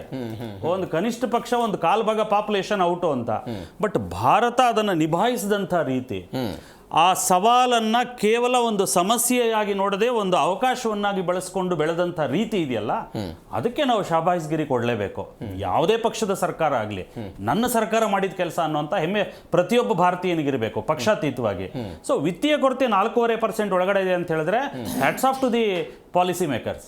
4.5% ಇರೋಷ್ಟು it's very much a healthy indicator of how a budget is framed. ಯಾಕೆಂದ್ರೆ ಬಜೆಟ್ ಅನ್ನೋದು ಕೇವಲ ಈ ವರ್ಷ ಇಷ್ಟು ಹಣ ಬರುತ್ತೆ, ಇದನ್ನ ಹಿಂಗೆ ಖರ್ಚು ಮಾಡ್ತೀನಿ ಅನ್ನೋದಲ್ಲ. ದೂರದರ್ಶಿತ್ವ. ಪ್ರತಿ ವರ್ಷ ಗರೀಬಿ ಹಟಾವೋ ಅಂತ ಕೇಳಿಕೊಂಡಂತಹ ಕಿವಿಗಳಿಗೆ 47ಕ್ಕೆ ವಿಕಸಿತ ಭಾರತ ಮಾಡ್ತೀವಿ ಅನ್ನುವಂಥ ಒಂದು ಸ್ಥೈರ್ಯ ತುಂಬೋ ಕೆಲಸ ಆಗ್ತಿದೆಯಲ್ಲ, ಅದು ದೂರದರ್ಶಿತ್ವದ. ನೀವು ಹೀಗೆ ಹೇಳ್ತೀರಿ ಸರ್, ಅನೇಕ ಜನ ಕೈಗಾರಿಕೋದ್ಯಮಿಗಳು, ಉದ್ಯಮೆದಾರರು, ಕೇಂದ್ರ ಸರ್ಕಾರದ ನೀತಿ ನಿಯಮಗಳೇ ನಮಗೆ ದ್ವಂದ್ವ ಆಗಿಬಿಟ್ಟಿದೆ ಅಂತ ಮಾತನಾಡ್ತಾರೆ ಅನೇಕ ಬಾರಿ. ಇಲ್ಲ, ದ್ವಂದ್ವ ಆಗೋದಕ್ಕೆ 2 ಕಾರಣ ಅನ್ಕೊಳ್ಳಿ. ಮೊದಲನೇದು, ನೀವು ಆಲ್ಮೋಸ್ಟ್ 60 ವರ್ಷಗಳ ಕಾಲ ಕಂಫರ್ಟ್ ಝೋನಲ್ಲಿ ಇದ್ರಿ. ಎಷ್ಟು ಜನ ಟ್ಯಾಕ್ಸ್ ಕಟ್ತಿದ್ರು? ಇವತ್ತಿಗೂ ಇಲ್ವಾ? 25% ಕ್ಯಾಶು, 75% ಬಿಲ್ಲು ಅನ್ನೋದು. ನ್ಯಾಚುರಲಿ ನಿಮ್ಮ ರೆಕ್ಕೆ ಪುಕ್ಕಕ್ಕೆ ಬಡಿತಾ ಬಿದ್ದಾಗ ನೀವು ಪ್ರೊಟೆಸ್ಟ್ ಮಾಡ್ತೀರಾ. ಆದರೆ ಈ ಸುಳ್ಳಿನ ಮೇಲೆ ಒಂದು ಆರ್ಥಿಕ ವ್ಯವಸ್ಥೆಯನ್ನ, ಸುಭದ್ರವಾದ ದೇಶನ ನಿರ್ಮಿಸ್ಲಿಕ್ಕೆ ಆಗಲ್ಲ. ಸತ್ಯದ ಮೇಲೆ ಮಾತ್ರ ಕಟ್ಟಲಿಕ್ಕೆ ಆಗೋದು. ಯಾಕೆಂದ್ರೆ ಈ ದೇಶದ ಧ್ಯೇಯ ವಾಕ್ಯ ಏನು ಅಂದ್ರೆ ಸತ್ಯಮೇವ ಜಯತೆ. ತುಂಬ ಜನ ಹೇಳಿದ್ರು GST ಬಂದ್ಬಿಡ್ತು, ಆಮೇಲೆ GST ಕಾಂಪ್ಲೈನ್ಸ್ ಈಗ ತುಂಬ ಸ್ಟ್ರೆಂಥನ್ ಮಾಡಿಬಿಟ್ಟಿದ್ದಾರೆ, currency the money is not freely available. ಅಂದರೆ ಈ ಪ್ಯಾರಲೆಲ್ ಇಕಾನಮಿ ಅಂತ ಏನು ನಡೀತಿತ್ತಲ್ಲ, ಬಿದ್ದಿದೆ ಹೊಡೆತ. ಅದಕ್ಕೆ ಹಣದ ನೋಟ್ ನೋಡಿ ಎಷ್ಟು ದಿವಸ ಆಗೋಯ್ತು ನಾವೆಲ್ಲ. ಎಲ್ಲವೂ ಇವತ್ತು ಅಕೌಂಟಬಲ್ಲು, ಟ್ರೇಸಬಲ್ಲು, ಡಿಜಿಟಲ್. ಹಾಗಾಗಿ ಯಾರು ಈ ವ್ಯವಸ್ಥೆಗೆ ವಿರೋಧ ವ್ಯಕ್ತಪಡಿಸ್ತಿದ್ದಾರೆ, ನ್ಯಾಚುರಲಿ ಈ ಧ್ವನಿ ಬಂದೇ ಬರುತ್ತೆ. ಆದರೆ ಒಂದಂತೂ ಸದ್ಯ, ಬದಲಾವಣೆ ಈ ಜಗತ್ತಿನ ಶಾಶ್ವತ ನಿಯಮ. ಯಾರು ಈ ಬದಲಾವಣೆಯನ್ನು ಪ್ರತಿಭಟಿಸ್ತಾರೆ ಅವರು ನಾಶವಾಗೋದು ಗ್ಯಾರಂಟಿ. ಯಾರು ಈ ಬದಲಾವಣೆಗೆ ತಕ್ಕಂತೆ ಮಾರ್ಪಾಟುಗಳನ್ನು ಮಾಡಿಕೊಂಡು ಕೆಲಸ ಮಾಡ್ತಾರೆ ಅವರು ಉಳಿಯೋದು ಗ್ಯಾರಂಟಿ. ಯಾರು ಈ ಬದಲಾವಣೆಗಳನ್ನು ತರ್ತಾರೆ, ಮುಂದೆ ಊಹಿಸಿ ಅದಕ್ಕೆ ತಕ್ಕನಾದಂತಹ ಸಿದ್ಧತೆಯನ್ನು ಮಾಡ್ಕೊಳ್ತಾರೆ, ಅವರು ಯಶಸ್ಸಾಗೋದು ಗ್ಯಾರಂಟಿ. ಎಸ್ ಸರ್, ಆ ವಿತ್ತೀಯ ಕೊರತೆ ಬಗ್ಗೆ ಮಾತನಾಡ್ತಾ ಇದ್ವಿ. ವಿತ್ತೀಯ ಕೊರತೆಯ ಶಿಸ್ತನ್ನು ಕಾಪಾಡಿಕೊಂಡ್ರೆ ರೂಪಾಯಿ ಮೌಲ್ಯದ ಮೇಲೆ ಅದು ನೇರ ಪರಿಣಾಮ ಬೀರುತ್ತೆ ಅಂತ. ವೃತ್ತಿಯ ಕೊರತೆ, it is called financial discipline. ಹೌದು ಸರ್ ಹೇಳಿದ್ರಲ್ಲಿ ನಾನು ಸ್ವಲ್ಪ ಎಕ್ಸ್ಟ್ರಾ ಹೇಳ್ತೀನಿ ಸರ್, ನಿಮ್ಮ ಪರ್ಮಿಷನ್ದ. ಇವತ್ತು ಸರ್ ನಿಮ್ಮ ಸಂಬಳ 1 ಲಕ್ಷ. ನಿಮ್ಮ ಸಂಬಳದಲ್ಲಿ ಈ ತಿಂಗಳು ಸಾಕಾಗಿಲ್ಲ ಅಂದ್ಬಿಟ್ಟು ನೀವೊಂದು 5,000 10,000 ಏನೋ ಸಾಲ ತಗೊಳ್ತು ಅಂತ ಹೇಳಿದ್ರೆ ನೀವೇನಂತೀರಾ, ಅಯ್ಯೋ 5,000 ರೂಪಾಯಿ ತಾನೇನೋ ನೆಕ್ಸ್ಟ್ ತಿಂಗಳನ್ನೆಲ್ಲ ನಾನು ತೀರಿಸ್ಬಿಡ್ತೀನಿ, ಶ್ರೀಸಾಮಾನ್ಯರಿಗೆ ಅರ್ಥ ಆಗಲಿ ಅನ್ನೋದು ಕೇಳ್ತಾ ಇದ್ದೀನಿ. ಅದೇ ನಿಮ್ಮ ಸಂಬಳ 1 ಲಕ್ಷ ರೂಪಾಯಿ ಇದ್ದು ನೀವು 50,000 ರೂಪಾಯಿ ಸಂಬಳ ಸಾಲ ಜಾಸ್ತಿ ತೊಗೊಂಡ್ರೆ ಏನಾಗುತ್ತೆ? ಕೊರತೆ ಆಗುತ್ತೆ. ತೀರ್ಸಕ್ಕಾಗತ್ತಾ? ಆಗಲ್ಲ. ಅದಕ್ಕೆ ಬಡ್ಡಿ ಏನಾಯಿತು? ಚಕ್ರ ಬಡ್ಡಿ ಏನಾಯಿತು? ಮತ್ತು ನಿಮಗೇನೋ ಒಂದು ಅನಾನುಕೂಲ ಆಯ್ತಪ್ಪ, ಅದು ಬೆಳ್ಕೊಂಡೋಗುತ್ತೆ. This is called financial discipline and financial prudence. ಯಾತಕ್ಕೆ ಇದು ಮುಖ್ಯ ಅಂತ ಹೇಳಿದರೆ, ಅಮೇರಿಕಾ ಅಂತ ದೊಡ್ಡಪ್ಪ ಸರ್ ಹೇಳಿದ್ರಲ್ಲಿ ಅವರ ಸಾಲದ ಮೊತ್ತ ಗೊತ್ತಾ? $37 ಟ್ರಿಲಿಯನ್. ಓಕೆ. ಹಂಗಂದ್ರೆ ನಮ್ಮ ಭಾರತದ ಸರ್ಕಾರದ ಒಟ್ಟು ಮೊತ್ತದ ಆ್ಯನ್ಯುವಲ್ ಬಜೆಟ್ ಏನಿದೆ 8 ವರ್ಷ ನಮ್ಮ ದೇಶನ ಸಾಕಬಹುದು. ಓಕೆ. 8 ವರ್ಷ ನಮ್ಮ ದೇಶನ ನಡೆಸುವಷ್ಟು ದುಡ್ಡನ್ನು ಅವರಿಗಾಗಲೇ ಸಾಲ ಮಾಡಿ ಕೂತಿದೆ. ಇವಾಗ ಅವ್ರಿಗೆ ಬಂದಿರೋದು ಕುತ್ತಿಗೆಗೆ ಅಲ್ಲೇ, ಇಡೀ ಪ್ರಪಂಚಕ್ಕೆ ಬಂದಿರೋದು ಅಲ್ಲೇ. ಅವರಿಗೆ ಆ ಮಿತಿ ಮೀರ್ಬಿಟ್ಟಿದೆ. ಇನ್ನು ಸಾಲಗಳನ್ನ ತಗೊಳಕ್ಕೂ ಆಗಲ್ಲ, ಅವ್ರು ಮಾಡೋದಕ್ಕೂ ಆಗಲ್ಲ. ಆದರೆ ಸಾಲ ಮಾಡೋದು ಕೆಟ್ಟದ ಅಲ್ಲ, ಸಾಲ ಮಾಡೋದು ಒಳ್ಳೆಯದು. ಯಾವಾಗ ಸಾಲ ಮಾಡಬೇಕು ಸರ್? ನೀವು ಒಂದು ಮನೆ ಕೊಂಡ್ಕೋಬೇಕು ಅಂತಿದ್ದೀರಾ, ಅದಕ್ಕೆ ಸಾಲ ಮಾಡಿದ್ರೆ ಒಳ್ಳೆಯದಾ ಕೆಟ್ಟದಾ? ಒಳ್ಳೆಯದು. ಎನಿಥಿಂಗ್ ಕ್ಯಾಪಿಟಲ್ ಎಕ್ಸ್ಪೆಂಡಿಚರ್, ಡ್ಯಾಮ್ ಕಟ್ತಿದ್ದೀನಿ, ರೋಡ್ ಕಟ್ತಾ ಇದ್ದೀನಿ, ನಾನು ಒಂದು ಡಿಫೆನ್ಸ್ ಕಟ್ತಾ ಇದ್ದೀನಿ, ಪೋರ್ಟ್ ಕಟ್ತಾ ಇದ್ದೀನಿ, ಇದು ನನಗೆ ಇವತ್ತು ನಾನು 10,000 ಕೋಟಿ ಖರ್ಚು ಮಾಡಿದರೆ ಇದರಿಂದ ನನಗಿನ್ನು 50 ವರ್ಷ ನನಗೆ ಆದಾಯ ಬರುತ್ತೆ. ಈ ಆದಾಯದಿಂದ ನಾನು ಸಾಲ ತೀರಿಸ್ತೀನಿ ಅನ್ನೋ ಕ್ಯಾಪಿಟಲ್ ಎಕ್ಸ್ಪೆಂಡಿಚರ್ ಮನಸ್ಸನ್ನು ಇಟ್ಕೊಂಡು ಸಾಲ ಮಾಡೋದು ತಪ್ಪಲ್ಲ. ಯಾಕೆಂದರೆ ನಮ್ಮ ದೇಶ ಬಡ ದೇಶ. ನಾವು ನಾವು 4ರಿಂದ 3ಕ್ಕೆ ಬರ್ತೀವಿ, 3ರಿಂದ 2ಕ್ಕೆ ಬರ್ತೀವಿ ಅಂತ ಏನೇ ಕೊಚ್ಕೊಂಡ್ರೂ ಕೂಡ ನಮ್ಮ ಆ್ಯನ್ಯುವಲ್ ನಮಗೂ 3ನೇ ಅಮೇರಿಕಾಗೂ ಇರೋ ಬಜೆಟ್ ಡಿಫ್ರೆನ್ಸ್ ಎಷ್ಟಿದೆ ಅಂದರೆ 5ರಷ್ಟು ಡಿಫ್ರೆನ್ಸ್ ಇದೆ. ಓಕೆ, ಅರ್ಥ ಆಗ್ತಿದೆಯಾ? ಮತ್ತು ಅವ್ರ ಪಾಪ್ಯುಲೇಷನ್ ಇರೋದು 30 ಕೋಟಿ, ನಾವಿರೋದು 140 ಕೋಟಿ. ಪರ್ ಪರ್ಸನ್ ಕ್ಯಾಲ್ಕುಲೇಟ್ ಮಾಡಿದಾಗ ನಮ್ಮ ಇನ್ಕಮ್ ಅವ್ರಿಗೂ ತುಂಬ ಡಿಸ್ಪ್ಯಾರಿಟಿ ಇದೆ. ನಾವು ಜರ್ಮನಿನ ಮೀರ್ಬಿಟ್ವಿ ಅಂತ ಖುಷಿ ಪಡ್ತೀವಿ. ಜರ್ಮನಿಲಿರೋ ಪಾಪ್ಯುಲೇಷನ್ 8 ಕೋಟಿ. 8 ಕೋಟಿಗೆ ಬರ್ತಾ ಇರೋ ಆದಾಯನ ನಾವು 140 ಕೋಟಿ ಅವ್ರು ಮೀರ್ಬಿಟ್ಟು ನಾವು ಗ್ರೇಟು ಅಂತಿದ್ದೀವಿ. ಮೀರಿದ ಕರೆಕ್ಟಾ? ಇಲ್ಲ. ಪರ್ ಪರ್ಸನ್ ಆದಾಯ ನೋಡಿದ್ರೆ ಅವ್ರು ಎಲ್ಲೋ ಇದ್ದಾರೆ. ನಾವು 144ನೇ ಸ್ಥಾನದಲ್ಲಿ ಇದ್ದೀವಿ. ತಲಾ ಆದಾಯದಲ್ಲಿ ಭಾರತ 144ನೇ ಸ್ಥಾನದಲ್ಲಿ ಇದೆ. ಅರ್ಥ ಆಗ್ತಾ ಇದೆಯಾ? ಬಟ್ ಜಾಗತಿಕ ಅರ್ಥವ್ಯವಸ್ಥೆಯಲ್ಲಿ ಹೋದ್ರೆ ನಾವು 3ನೇ ಸ್ಥಾನ. That is why statistics is always deceiving if it is not red correctly. ಹಂಗಂದ್ರೆ ಸ್ಟ್ಯಾಟಿಸ್ಟಿಕ್ಸು ಯಾವ ರೀತಿ ಸರಿಯಾಗಿ ಅರ್ಥ ಮಾಡ್ಕೊಳ್ಳದೆ ಇದ್ರೆ ಅದು ತಪ್ಪಾಗಿ ಅರ್ಥ ಬರುತ್ತೆ.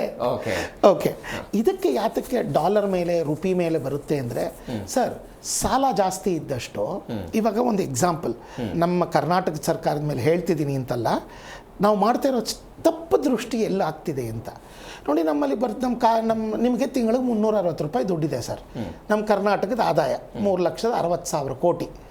ಅದರಲ್ಲಿ ನೀವು 75 ರೂಪಾಯಿ ಮನೆ ಯಾರಿಗಾರು ಪ್ರತಿ ಸಲ ಅನುದಾನಗಳಾಗಿ ಕೊಡ್ತೀರಾ? ನೀವು ಚಾರಿಟಿ ಮಾಡ್ತೀರಾ ಸರ್? ತಾವು ನಿಮಗೆ ಬರ್ತಿರೋದು 375 ರೂಪಾಯಿ ದುಡ್ಡು ತಿಂಗಳ ಸಂಬಳದಲ್ಲಿ 75 ರೂಪಾಯಿ ನೀವು ಪ್ರತಿ ವರ್ಷ ದಾನವಾಗಿ ಅನುದಾನವಾಗಿ ಎಲ್ಲರಿಗೂ ಬೇಕಾದವ್ರಿಗೆ ಕೊಟ್ಬಿಡ್ತೀರಾ? ಇಲ್ಲ. ಕೊಟ್ಟರೆ ಏನಾಗುತ್ತೆ ಸರ್? ನಿಮ್ಮ ಜೀವನ ನಡೆಯುತ್ತೆ ಹೊರತು ಬೇರೆ ಏನೂ ನಡೆಯೋಕ್ಕಾಗಲ್ಲ. ಒಂದು ದೇಶನ ಬೆಳೆಸೋಕ್ಕಾಗಲ್ಲ. ನೆಕ್ಸ್ಟ್ ಹಲವಾರು ಆದಾಯದ ಸೆಂಟರ್ಸ್ನ ಓಪನ್ ಮಾಡೋಕ್ಕಾಗಲ್ಲ. ಈಗ ನಮ್ಮ ಕರ್ನಾಟಕ ರಾಜ್ಯದ ಪರಿಸ್ಥಿತಿ ಅದಾಗಿದೆ. ಅರ್ಥ ಆಗ್ತಾ ಇದೆಯಾ? ಅದೇ ರೀತಿ ಇದೆ. ಸೆಂಟ್ರ್ ಏನು ಮಾಡ್ತಾ ಇದೆ? ಈ 11 ಲಕ್ಷ 12 ಲಕ್ಷ ರೂಪಾಯಿ ಸಾಲ ತಗೊಳ್ತಿದೆಯಲ್ಲ ಇನ್ಫ್ರಾಸ್ಟ್ರಕ್ಚರ್ಗೆ, everything is a capital expenditure. ಅರ್ಥ ಆಗ್ತದೆ?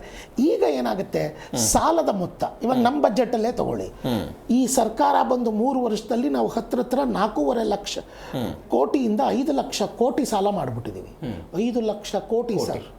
5 ಲಕ್ಷದ ಕೋಟಿಗೆ ಬಜೆಟ್ಗೆ ಬಡ್ಡಿ ಕಟ್ಟಬೇಕು. ಹಾಗಂದ್ರೆ ನಮಗೆ 3.25 ಲಕ್ಷ ಕೋಟಿಲಿ ಇನ್ಮೇಲಿಂದ 40-50 ಸಾವಿರ ರೂಪಾಯಿ ಕೋಟಿ ಬಡ್ಡಿಗೆ ಹೋಗೋಕ್ಕೆ ಶುರುವಾಗುತ್ತೆ. ಆವಾಗ ಸರ್ಕಾರದ ಹತ್ರ ಉಳಿದಿರೋ ದುಡ್ಡು ಏನು ಮಿಗುತ್ತೆ? ಈ ಸಾಲ ಮಾಡಿದ ತಪ್ಪಲ್ಲ ಸರ್. ಈ ಸಾಲ 75,000 ಕೋಟಿ ಇದೆ. ಲೆಕ್ಕ ತಗೊಳ್ಳಿ, ನಾನು ಯಾವುದೋ ಒಂದು ಇದರಲ್ಲೇ ಹೇಳ್ತಾ ಇದ್ದೆ, 75 × 5 ವರ್ಷ = 3 ಲಕ್ಷ ಕೋಟಿ. ನಮ್ಮ ಕರ್ನಾಟಕದ ಮೂಲಭೂತ ಸೌಕರ್ಯಗಳನ್ನ ಎಲ್ಲದನ್ನೂ ರೆಡಿ ಮಾಡಿಬಿಡ್ಬೋದಿತ್ತು ಈ 3 ಲಕ್ಷ ಕೋಟಿಲಿ. ನಮ್ಮ ಬೆಂಗಳೂರಿನಲ್ಲಿರೋ ಈ suburban, road problems, infrastructure, cold storage, Mangaluru port development, fishery development ಎಲ್ಲ ಮಾಡಿಬಿಡ್ಬೋದಿತ್ತು. ಆದರೆ ನಾವೇನು ಮಾಡಿದ್ದೀವಿ? ಎಲ್ಲರಿಗೂ ಪಾಪ್ಯುಲೇಷನ್ ಇದ್ದವ್ರಿಗೆ ಫ್ರೀ ಕೊಡ್ತೀನಿ ಅಂದರೆ ಏನು ಬೆಳೆಯುತ್ತೆ? ಅವಾಗ ಏನಾಗುತ್ತೆ? ಬಡ್ಡಿ ದರ ಜಾಸ್ತಿ ಆಗುತ್ತೆ, ಖರ್ಚುಗಳು ಜಾಸ್ತಿ ಆಗುತ್ತೆ, ನಮ್ಮ ಆಮದುಗಳು ಜಾಸ್ತಿ ಆಗುತ್ತೆ, ನಮ್ಮ ರುಪಿ ಆಟೋಮ್ಯಾಟಿಕಲಿ ವೀಕ್ ಆಗುತ್ತೆ. ದಟ್ ಇಸ್ ವೈ ಇದೆಲ್ಲ ಚೈನು ಸರ್. ಕೊಂಡಿ ಒಂದಕ್ಕೊಂದು ಕೊಂಡಿ, ಒಂದು ಕೊಂಡಿ ಕಳಚ್ಕೊಳ್ತು ಅಂದರೆ ಎಲ್ಲ ಕಳಚ್ಕೊಂಡು ಬೀಳುತ್ತೆ. ಸರ್, ಈ ನರೇಂದ್ರ ಮೋದಿ ಸರ್ಕಾರ ಬಂದ ಮೇಲೆ MSMEಗಳಿಗೆ ಸಿಕ್ಕಾಪಟ್ಟೆ ಕೊಡುಗೆ ಇದೆ. MSMEಗಳ ಸ್ಟಾರ್ಟಪ್ಗಳು ಬೇರೆ ಬೇರೆ ರೀತಿಯಾಗಿ ಅವುಗಳಿಗೆ ಅನುದಾನ ಆಗಿರ್ಬೋದು, ಸಾಲ ಸೌಲಭ್ಯ. ಈ ವರ್ಷ ಏನು ನಿರೀಕ್ಷೆ ಮಾಡ್ಬೋದು? ಕಳೆದ ಬಾರಿ PM ಮುದ್ರಾ ಅಂತ ಏನೋ ಒಂದು ಯೋಜನೆಯನ್ನು ತೆಗೆದುಕೊಂಡು ಬಂದರು. MSMEಗಳಿಗೆ ಸಾಲದ ಸರಳೀಕೃತ ವ್ಯವಸ್ಥೆಯನ್ನು ಮಾಡೋ ಪ್ರಯತ್ನ ವಾಟ್ ಈ ಬಾರಿಯ ಬಜೆಟ್ನಲ್ಲಿ? ಈಗ MSME ಸೆಕ್ಟರ್ದು ಇಂಪಾರ್ಟೆನ್ಸ್ ಏನು ಅಂತ ನೋಡೋದು ಭಾಳ ಮುಖ್ಯ. ದೇಶದ ಆರ್ಥಿಕ ಪ್ರಗತಿಗೆ ಇನ್ನೊಂದು ಎಂಜಿನ್ ಆಗಬಹುದಾದಂಥ ಶಕ್ತಿ MSME ಸೆಕ್ಟರ್. ಯಾಕೆಂದರೆ ಕೇವಲ ಫಾರಿನ್ ಕಂಪ್ನಿಗಳನ್ನು ನಂಬಿಕೊಂಡು ಬದುಕಿರೋ ಯಾವ ದೇಶನೂ ಪ್ರಬಲ ಶಕ್ತಿ ಆಗಲಿಕ್ಕೆ ಸಾಧ್ಯ ಇಲ್ಲ. 2 ಕಾರಣಕ್ಕೆ. ಮೊದಲನೇದೇನು ಅಂತ ಹೇಳಿದ್ರೆ, ಆಲ್ ಸೆಡ್ ಅಂಡ್ ಡನ್ ಅವರ ಮೊದಲನೇ ಆದ್ಯತೆ ಅವರ ತಾಯಿನಾಡಾಗಿರುತ್ತೆ. ಹೌದು. ಅವ್ರು ಯಾವುದೇ ದೇಶದಲ್ಲಿ ಹೋಗಿ ಅಂಗಡಿ ಸೆಟಪ್ ಮಾಡಿ ಅವರು ಪ್ರಾಫಿಟ್ ಮಾಡ್ತಾ ಇದ್ರು ಕೂಡ ಅವರ ಬದ್ಧತೆ ಏನಿದೆಯಲ್ಲ ಅದು ಸಹಜವಾಗಿ ಮಾತೃಭೂಮಿ ಕಡೆ ಇರುತ್ತೆ. ಎರಡನೇದು, ಏನು ಸಂಪತ್ತು ಅಲ್ಲಿ ಸೃಷ್ಟಿಯಾಗುತ್ತೆ ಅವರ ವ್ಯಾಪಾರದ ಪ್ರಕ್ರಿಯೆಯ ಮೂಲಕ, ಅದು ವ್ಯಾಪಾರಿ ಸಂಸ್ಥೆಗಳಿರ್ಬೋದು, ಕೈಗಾರಿಕೆಗಳಿರ್ಬೋದು, ಮೂಲಭೂತವಾಗಿ ಅದು ವಾಪಸ್ ಹೋಗೋದು ಆ ದೇಶಕ್ಕೇನೆ. ಸೊ ಇಲ್ಲಿ ಸೃಷ್ಟಿಯಾಗ್ತಕ್ಕಂಥ ಸಂಪತ್ತನ್ನು ಇಲ್ಲೇ ಉಳಿಸ್ಕೊಳ್ತಕ್ಕಂಥ ತಾಕತ್ತಿರುವ ಯಾವುದಾದ್ರೂ ಒಂದು ವಲಯ ಇದೆ ಅಂತ ಹೇಳಿದರೆ ಅದು MSME. ಜೊತೆಗೆ ಈ ದೊಡ್ಡ ಕಂಪ್ನಿಗಳು ಯಾರಿಗೆ ಕೆಲಸ ಕೊಡುತ್ತೆ ಅಂತ ನಾವು ಕಂಪೇರ್ ಮಾಡಿದ್ರೆ MSMEಗಳ ಜೊತೆ ಸ್ವಲ್ಪ ಕಡಿಮೆ ಮಟ್ಟದ ಕೌಶಲ್ಯ ಇರುವಂತಹ, ಕಡಿಮೆ ವಿದ್ಯಾರ್ಹತೆ ಇರುವಂತಹ ದುಡಿಯುವ ಕೈಗಳಿಗೆ, ಯುವಕರಿಗೆ ಶಕ್ತಿ ಕೊಡ್ತಕ್ಕಂಥ ಅವಕಾಶ ಜಾಸ್ತಿ ಇರೋದು MSMEಗಳಿಗೆ. ಸೊ ಈ MSMEಗಳಿಗೆ ಅಂತ ಹೇಳಿ ಒಂದು ರೋಬಸ್ಟ್ ಪಾಲಿಸಿ, ಸಸ್ಟೈನಬಲ್ ಪಾಲಿಸಿ, ಸುಸ್ಥಿರವಾದಂಥ ಒಂದು ನೀತಿಯನ್ನು ನಿರೂಪಿಸೋದೇ ಒಂದು ದೊಡ್ಡ ಸವಾಲಾಗಿತ್ತು. ಬಹುಶಃ ಆ ಕೊಹೆರೆಂಟ್ ಮಟ್ಟದಲ್ಲಿ ಇರಲಿಲ್ಲ ದೇಶದಲ್ಲಿ. ಇವತ್ತು ಇದೆ. ಯಾವುದೇ ಒಬ್ಬ ವ್ಯಕ್ತಿ ನಾನು ಒಂದು ಹೊಸ ಉದ್ದಿಮೆಯನ್ನು ಪ್ರಾರಂಭ ಮಾಡ್ತೀನಿ ಅಂತ ಹೊರಟ್ರೆ 50,000 ರೂಪಾಯಿಂದ 10 ಲಕ್ಷ ರೂಪಾಯಿ ತನಕ ನಿಮಗೆ ಯಾವುದೇ ಅಡಮಾನ ಇಲ್ಲದೆ ಸಾಲ ಸಿಗ್ತಕ್ಕಂಥ ವ್ಯವಸ್ಥೆ ಇದೆ. ಬಟ್ ಭಾಳ ಮುಖ್ಯವಾಗಿ ಇಲ್ಲಿ ಕಾಡ್ತಕ್ಕಂಥ ಒಂದು ಕೊರತೆ ಏನು ಅಂತ ಹೇಳಿದ್ರೆ ಮಾಹಿತಿ ಕೊರತೆ. ಇತ್ತೀಚೆಗೆ ನನ್ನ ಜಮೀನುಗಳನ್ನು ಮಾಡ್ತಾ ಇದ್ದ, ನನ್ನ ತಂದೆ ತಾಯಿ ಅವರ ಜಮೀನುಗಳನ್ನು ಮಾಡ್ತಾ ಇದ್ದ ಅಂತ ರೈತ ಬಂದಿದ್ರು, ಈಗ ಮಾಡ್ತಿಲ್ಲ. ಅವರು ಈ ಒಂದು 3 ತಿಂಗಳ ಕಾಲ ಆತನಿಗೆ ಕೆಲಸ ಸಿಗುತ್ತೆ, ಪುಟಾಣಿ ಜಮೀನಿದೆ, ಬೆಳೆ ಬೆಳೀತಾನೆ. ನಂತರ ಏನು ಮಾಡ್ತೀಯಪ್ಪ ಅನ್ನೋ ಪ್ರಶ್ನೆ ಬರುತ್ತಲ್ಲ. ಕರೆಕ್ಟ್. ಯಾಕೆಂದರೆ ಚಿಕ್ಕಬಳ್ಳಾಪುರ ಜಿಲ್ಲೆ ಯಾವ ನದಿಗಳು ಇಲ್ಲ, ಉಳಿಸ್ಕೊಂಡಿಲ್ಲ ನದಿಗಳನ್ನು. ನಾವು ಮರಗಳನ್ನು ಕಡ್ಕೊಂಡ್ವಿ, ಮರಳನ್ನು ಎತ್ತಿದ್ವಿ, ನದಿಗಳನ್ನು ಸಾಯಿಸ್ಕೊಂಡ್ವಿ. ಉಳಿದ ಸಮಯದಲ್ಲಿ ಏನು ಮಾಡ್ತೀಯ ಅಂತ ಹೇಳಿದ್ರೆ ನಾನು ಕುರಿ ಸಾಕಣೆ ಮಾಡ್ತೀನಿ ಅಂತ ಹೇಳ್ದ. ಒಳ್ಳೆ ಐಡಿಯಾ. ಎಷ್ಟು ಕುರಿ ಸಾಕ್ತೀಯ ಅಂತ ಹೇಳಿದ್ರೆ ಅವನು ಈ ವ್ಯವಸಾಯದಲ್ಲಿ ಏನೊಂದಷ್ಟು ಲಾಭ ಮಾಡ್ಕೊಂಡಿರ್ತಾನೆ, ಕೂಲಿಗೆ ಹೋಗಿ ಏನೊಂದಷ್ಟು ದುಡ್ಕೊಂಡಿರ್ತಾನೆ, ಅಷ್ಟನ್ನೇ ಆತ ಕೊಂಡ್ಕೊಂಡು ನಡ್ಸೋಕ್ಕಾಗೋದು. ನಾನು ಪ್ರಶ್ನೆ ಕೇಳಿದೆ, ನಿನಗೆ ಇರುವಂಥ ಎಲಿಜಿಬಿಲಿಟಿಗೆ ಅವನು ಬಹಳ ಪ್ರಾಮಾಣಿಕ, ಲೋನ್ ವಾಪಸ್ ಕಟ್ತಾನೆ, ಆ ಲಾಯಲ್ಟಿ ಆತನಲ್ಲಿದೆ. ನನಗೆ ಕನಿಷ್ಠ ಪಕ್ಷ 20 ವರ್ಷದಿಂದ ಗೊತ್ತು. ನೀನು ಯಾಕೆ ಇದನ್ನು ಬೆಳೆಸ್ಕೋಬಾರ್ದು ಬ್ಯಾಂಕ್ ಸಾಲವನ್ನು ಬಳಸ್ಕೊಂಡು ಅಂದರೆ, ಇಲ್ಲ ನಾವು ಹೋಗಿ ಕೇಳಿದ್ರೆ ನಿಂಗೆ ಜಮೀನಿದ್ರೆ ಮಾತ್ರ ಕೊಡ್ತೀವಿ, ಇಲ್ಲಾಂದರೆ ಕೊಡಲ್ಲ ಅಂತ ಬ್ಯಾಂಕ್ ಮ್ಯಾನೇಜರ್ ಹೇಳ್ತಾರೆ ಅಂದರೆ ಇವತ್ತಿಗೂ ಎಲ್ಲಿದ್ದೀವಿ ನಾವು? ಅಂದರೆ ಯೋಜನೆಗಳನ್ನು ರೂಪಿಸಿ ಆ ಸೌಲಭ್ಯಗಳನ್ನು ಕೊಡೋದು ಎಷ್ಟು ಮುಖ್ಯನೋ ಅನುಷ್ಠಾನಗೊಳಿಸೋದು ಬಹಳ ಮುಖ್ಯ. ಆ ಇಚ್ಛಾಶಕ್ತಿಯನ್ನು ಬ್ಯಾಂಕಿಂಗ್ ವಲಯ ಪ್ರದರ್ಶನ ಮಾಡಬೇಕು. ಯಾರ್ಯಾರಿಗೋ ನಾವು ದುಡ್ಡು ಕೊಟ್ಟಿದ್ದೀವಿ, ಸುಮಾರು ಜನ ಅದರಲ್ಲಿ ಓಡೋಗಿದ್ದಾರೆ. ಅವರ ಜುಟ್ಟು ಜನಿವಾರ ಕೈಲಿದೆ ಇವತ್ತು ಸರ್ಕಾರದ ಕೈಲಿ, ಅದು ಬೇರೆ ಕತೆ. ಯಾರ್ದು ಮಾಫಿ ಆಗಿಲ್ಲ, ಸರ್ಕಾರ ಯಾವ ಸಾಲಗಳನ್ನು ಮಾಫಿ ಮಾಡಿಲ್ಲ. ಅದೊಂದು ಅಜೆಂಡಾ ಪುಷ್ ಮಾಡ್ತಿದ್ದಾರೆ. ಅದಾನಿಗೆ ಮಾಫಿ ಮಾಡಿದ್ರು, ಅಂಬಾನಿಗೆ ಮಾಫಿ ಇಲ್ಲ. ಆ ಮಾಫಿ ಮಾಡ್ತಕ್ಕಂಥ ಶಕ್ತಿ ಸರ್ಕಾರದ್ದಲ್ಲ, ಅದು ಆಯಾ ಬ್ಯಾಂಕು ಆಯಾ ವರ್ಷಕ್ಕೆ ಸಂಬಂಧಪಟ್ಟ ಹಾಗೆ ಡಿಕ್ಲೇರ್ ಮಾಡುತ್ತೆ. But the loan remains. ಆ ಥರ ಇದ್ರೆ ನಂದು ಹೌಸಿಂಗ್ ಲೋನ್ ಕಟ್ಟೋದು ನಿಲ್ಲಿಸ್ಬಿಡ್ತೀನಿ ನಾನು. ಹಾಗಿಲ್ಲ ವ್ಯವಸ್ಥೆ. ಸೊ ಈ ಮಾಹಿತಿ ಕೊರತೆ ಒಂದೊಂದು ತುಂಬಬೇಕಾಗಿದೆ ಸರ್ಕಾರದ ಮಟ್ಟದಲ್ಲಿ. ಜೊತೆಗೆ ಪುನಶ್ಚೇತನ ಯಾವ ಮಟ್ಟಿಗೆ ನಾವು ಮಾಡಬೇಕು ಅನ್ನೋದ್ರೆ ಅನುಷ್ಠಾನಕ್ಕೆ ಹೆಚ್ಚು ಒತ್ತು ಕೊಡಬೇಕು. ಇವತ್ತು ಯೋಜನೆ ಇದೆ, ಯೋಜನೆ ತಳ ಹಂತದಲ್ಲಿ ಯಾವ ಪ್ರಮಾಣದಲ್ಲಿ ತಳಸ್ಪರ್ಶಿಯಾಗಿದೆಯಾ, ಎಲ್ಲರಿಗೂ ಲಭಿಸ್ತಾ ಇದೆಯಾ, ಅದರ ಬಗ್ಗೆ ಒತ್ತು ಕೊಟ್ರೆ ಹೊಸ ಯೋಜನೆ ಮಾಡೋ ಅವಶ್ಯಕತೆ ಇಲ್ಲ. ಯಾಕೆಂದ್ರೆ ಇರುವ ಯೋಜನೆಗಳನ್ನೇ ಅದೇನೋ ಹೇಳ್ತಾರಲ್ಲ, ಕೊಟ್ಟ ಕುದುರೆಯನ್ನು ಏರಲಾರದವನು ಶೂರನೂ ಅಲ್ಲ ವೀರನೂ ಅಲ್ಲ ಅಂತ. ಭಾರತೀಯರು ಯೋಜನೆಗಳನ್ನು ರೂಪಿಸೋದ್ರಲ್ಲಿ ಎಕ್ಸ್ಪರ್ಟ್ಸು. ಅನುಷ್ಠಾನಕ್ಕೆ ನಾವು ಹೆಚ್ಚು ಮಹತ್ವ ಕೊಡಬೇಕಾಗಿದೆ. ಎಸ್ ಸರ್, ಬರ್ತೀನಿ. ನಾವು ದೇಶದ ಬಗ್ಗೆ ಮಾತನಾಡ್ತಾ ಇದ್ದೀವಿ, ಜಾಗತಿಕವಾಗಿ ಆಗ್ತಾ ಇರುವಂಥ ಬೆಳವಣಿಗೆಗಳ ಬಗ್ಗೆ ಮಾತನಾಡ್ತಾ ಇದ್ದೀವಿ. ಇದರ ಜೊತೆಗೆ ನಮ್ಮದೇ ರಾಜ್ಯದ ಕರ್ನಾಟಕದ ಕೆಲವೊಂದಿಷ್ಟು ಬೇಡಿಕೆಗಳು, ನಿರೀಕ್ಷೆಗಳು ಕೇಂದ್ರ ಬಜೆಟ್ ಮೇಲಿದೆ. ಏನೇನು ನಿರೀಕ್ಷೆಗಳು ಹಾಗಾದರೆ? ಯಾವೆಲ್ಲ ನಿರೀಕ್ಷೆಗಳನ್ನು ಕರ್ನಾಟಕ ನರೇಂದ್ರ ಮೋದಿ ನೇತೃತ್ವದ ಕೇಂದ್ರ ಸರ್ಕಾರದ ಈ ಬಜೆಟ್ ಮೇಲೆ ಇಟ್ಕೊಂಡಿದೆ? ಮೊದಲೇದಾಗಿ ಕೃಷ್ಣಾ ಅಪ್ಪರ್ ಸ್ಕೀಮ್, ಕೃಷ್ಣಾ ಮೇಲ್ದಂಡೆ, ಎತ್ತಿನ ಹೊಳೆ, ಮಹದಾಯಿ ಯೋಜನೆಗೆ ರಾಷ್ಟ್ರೀಯ ಯೋಜನೆ ಮಾನ್ಯತೆ ನಿರೀಕ್ಷೆಯಲ್ಲಿದ್ದೇವೆ. ಭದ್ರಾ ಮೇಲ್ದಂಡೆ ಯೋಜನೆಗೆ 5,300 ಕೋಟಿ ರೂಪಾಯಿಯನ್ನು 2023-24ನೇ ಸಾಲಿನ ಬಜೆಟ್ನಲ್ಲಿ ಘೋಷಣೆ ಮಾಡಲಾಗಿತ್ತು. ಇದುವರೆಗೂ ಹಣ ಬಂದಿಲ್ಲ, ಅದಕ್ಕೆ ಬೇಕು ಅಂತ. ಬೆಂಗಳೂರು ಮೆಟ್ರೋ ವಿಚಾರಕ್ಕೆ ಸಂಬಂಧಪಟ್ಟಂತೆ ನಮ್ಮ ಮೆಟ್ರೋ 3ನೇ ಹಂತದ ವಿಸ್ತರಣೆಗೆ ಕೇಂದ್ರದ ಆರ್ಥಿಕ ನೆರವು ಬೇಕು ಅಂತ. ಸಬರ್ಬನ್ ರೈಲಿಗೂ ಕೂಡ ಹೆಚ್ಚಿನ ಅನುದಾನ ಬೇಕು ಅಂತ. ಚೆನ್ನೈ, ಬೆಂಗಳೂರು, ಮೈಸೂರು ಹೈಸ್ಪೀಡ್ ರೈಲ್ವೆ ಯೋಜನೆಗೆ ಗ್ರೀನ್ ಸಿಗ್ನಲ್ ಬೇಕಾಗಿದೆ. ಇದಕ್ಕೂ ಕೂಡ ಇವತ್ತಿನ ಬಜೆಟ್ನಲ್ಲಿ ಏನಾದರೂ ಅವಕಾಶ ಸಿಗುತ್ತಾ? ಹಾಸನ IIT, ಶಿರಾಡಿ ಸುರಂಗ, ರಾಯಚೂರು ಏಮ್ಸ್, ವಿಶ್ವೇಶ್ವರಯ್ಯ ಉಕ್ಕು ಕಾರ್ಖಾನೆ, ಇದು ಬಹಳ ನಿರೀಕ್ಷಿತ ಆಗಿದೆ. ವಿಶ್ವೇಶ್ವರಯ್ಯ ಉಕ್ಕು ಕಾರ್ಖಾನೆ ಉಳಿಸಬೇಕು ಅಂತ ಹೋರಾಟಗಳು. ಮತ್ತೊಂದು ಕಡೆ ಮಂಡ್ಯದಲ್ಲಿ ಕೈಗಾರಿಕೆಗಳ ಸ್ಥಾಪನೆ ಆಗಬೇಕು. ಮೈಸೂರು ಕುಶಾಲನಗರ ಹೊಸ ರೈಲು ಯೋಜನೆ ಅನುಷ್ಠಾನಕ್ಕೆ ಬರಬೇಕು. ಇದರ ಬಗ್ಗೆ ಕೆಲವೊಂದಿಷ್ಟು ಸಹಜವಾಗಿ ನಿರೀಕ್ಷೆಗಳಿದೆ. ನೀವು ನೋಡಿ, ರಾಯಚೂರಲ್ಲಿ ಏಮ್ಸ್ ಆಗಬೇಕು ಅಂತ ರಾಯಚೂರಿನ ಜನ ದಶಕಗಳಿಂದ ಪ್ರತಿಭಟನೆ ಮಾಡ್ತಾ ಇದ್ದಾರೆ. ಏಮ್ಸ್ ಸಿಗ್ತಾ ಇಲ್ಲ, ಕಳೆದ ಬಾರಿ ಸಿಗ್ಬೋದು ಅನ್ನುವಂಥ ನಿರೀಕ್ಷೆ ಇತ್ತು, ಸಾಧ್ಯ ಆಗಲಿಲ್ಲ. ಭದ್ರಾ ಮೇಲ್ದಂಡೆ 5,300 ಕೋಟಿ 2023-24ರಲ್ಲಿ ಬಂತು, ಆದರೆ ಇದುವರೆಗೂ ಕೂಡ ಹಣ ನಮಗೆ ಜಮೆ ಆಗಿಲ್ಲ. ಕರ್ನಾಟಕದ 9 ರೈಲ್ವೆ ಯೋಜನೆಗಳಿದೆ, 9 ರೈಲ್ವೆ ಯೋಜನೆಗಳು, ಗದಗ ವಾಡಿ ಆಗಿರ್ಬೋದು, ಬೇರೆ ಬೇರೆ ಹೊಸ ಮಾರ್ಗಗಳಾಗಿರ್ಬೋದು, 9 ಯೋಜನೆಗಳಿದೆ. ಅದರ ಸಂಬಂಧಪಟ್ಟಂತೆ ಏನಾದರೂ ಅವಕಾಶಗಳಿದೆಯಾ? ಇದ್ರ ಬಗ್ಗೆಯೂ ಕೂಡ ಕೆಲವೊಂದಿಷ್ಟು ಸಹಜವಾದಂತಹ ನಿರೀಕ್ಷೆಗಳಿದೆ. ಮತ್ತೊಂದು ಕಡೆ ಬೆಂಗಳೂರಿನ ಅಭಿವೃದ್ಧಿಗೆ ರಾಜ್ಯ ಸರ್ಕಾರ ಕೆಲವೊಂದಿಷ್ಟು ನಿರೀಕ್ಷೆಗಳನ್ನು ಹೊಂದಿದೆ. ಇವತ್ತಿನ ಬಜೆಟ್ನಲ್ಲಿ ಅವಕಾಶಗಳು ಸಿಗುತ್ತಾ? ಕಾದು ನೋಡಬೇಕಾಗಿದೆ. ಸರ್, ನಾನು ಈ ಪ್ರಶ್ನೆಗೆ ಬರಬೇಕು ಅಂತಂದೆ. ಈ ಹಣಕಾಸು ಆಯೋಗಗಳನ್ನು ಸ್ಥಾಪನೆ ಮಾಡ್ತಾರಲ್ವ, ಯಾವ್ಯಾವ ರಾಜ್ಯಗಳಿಗೆ ಏನು ಎತ್ತ ಅನ್ನೋದ್ರ ಬಗ್ಗೆ ಒಂದು ದೊಡ್ಡ ಗೊಂದಲ ಇದೆ ಸರ್. ಕರ್ನಾಟಕ ಮತ್ತು ಕೇಂದ್ರ ಸರ್ಕಾರದ ನಡುವೆ ತಿಕ್ಕಾಟ ಆಗ್ತಾ ಇದೆ. ರಾಜ್ಯ ಸರ್ಕಾರದವ್ರು ಹೇಳ್ತಾರೆ, ನಾವು 1 ರೂಪಾಯಿ ಕೊಟ್ಟರೆ ನಮ್ಗೆ 13 ಪೈಸೆ ಸಿಗ್ತಾ ಇದೆ. ನಮ್ಗೆ 13 ಪೈಸೆ ಸಿಗ್ತಾ ಇರೋದು, 13 ಪೈಸೆ ಅಲ್ಲ, ಜಾಸ್ತಿ ಬರುತ್ತೆ ಹೇಳ್ತೀನಿ. ಬಟ್ ರಾಜ್ಯ ಸರ್ಕಾರದವರು ಆ ವಾದ ಮಾಡ್ತಾ ಇದ್ದಾರೆ. ನಿಮಗೆ ನೆನಪಿರ್ಬೋದು, ದೆಹಲಿಯ ಜಂತರ್ ಮಂತರ್ನಲ್ಲಿ ಹೋಗಿ ಇಡೀ ಸರ್ಕಾರವೇ ಪ್ರತಿಭಟನೆ ಮಾಡಿದ್ದನ್ನು ನಾವು ಗಮನಿಸಿದ್ದೀವಿ ದೆಹಲಿಯಲ್ಲಿ. ಈ ತಾರತಮ್ಯ ಹೆಂಗಾಗುತ್ತೆ, ಹೆಂಗೆ ಹಂಚಿಕೆ ಆಗುತ್ತೆ ಅದು? ಓಕೆ, ಇದನ್ನು ನಾನು ಎಕ್ಸ್ಪ್ಲೈನ್ ಮಾಡ್ತೀನಿ. ಇದರಲ್ಲಿ ಒಂದು ಸಮಸ್ಯೆನೂ ಇದೆ.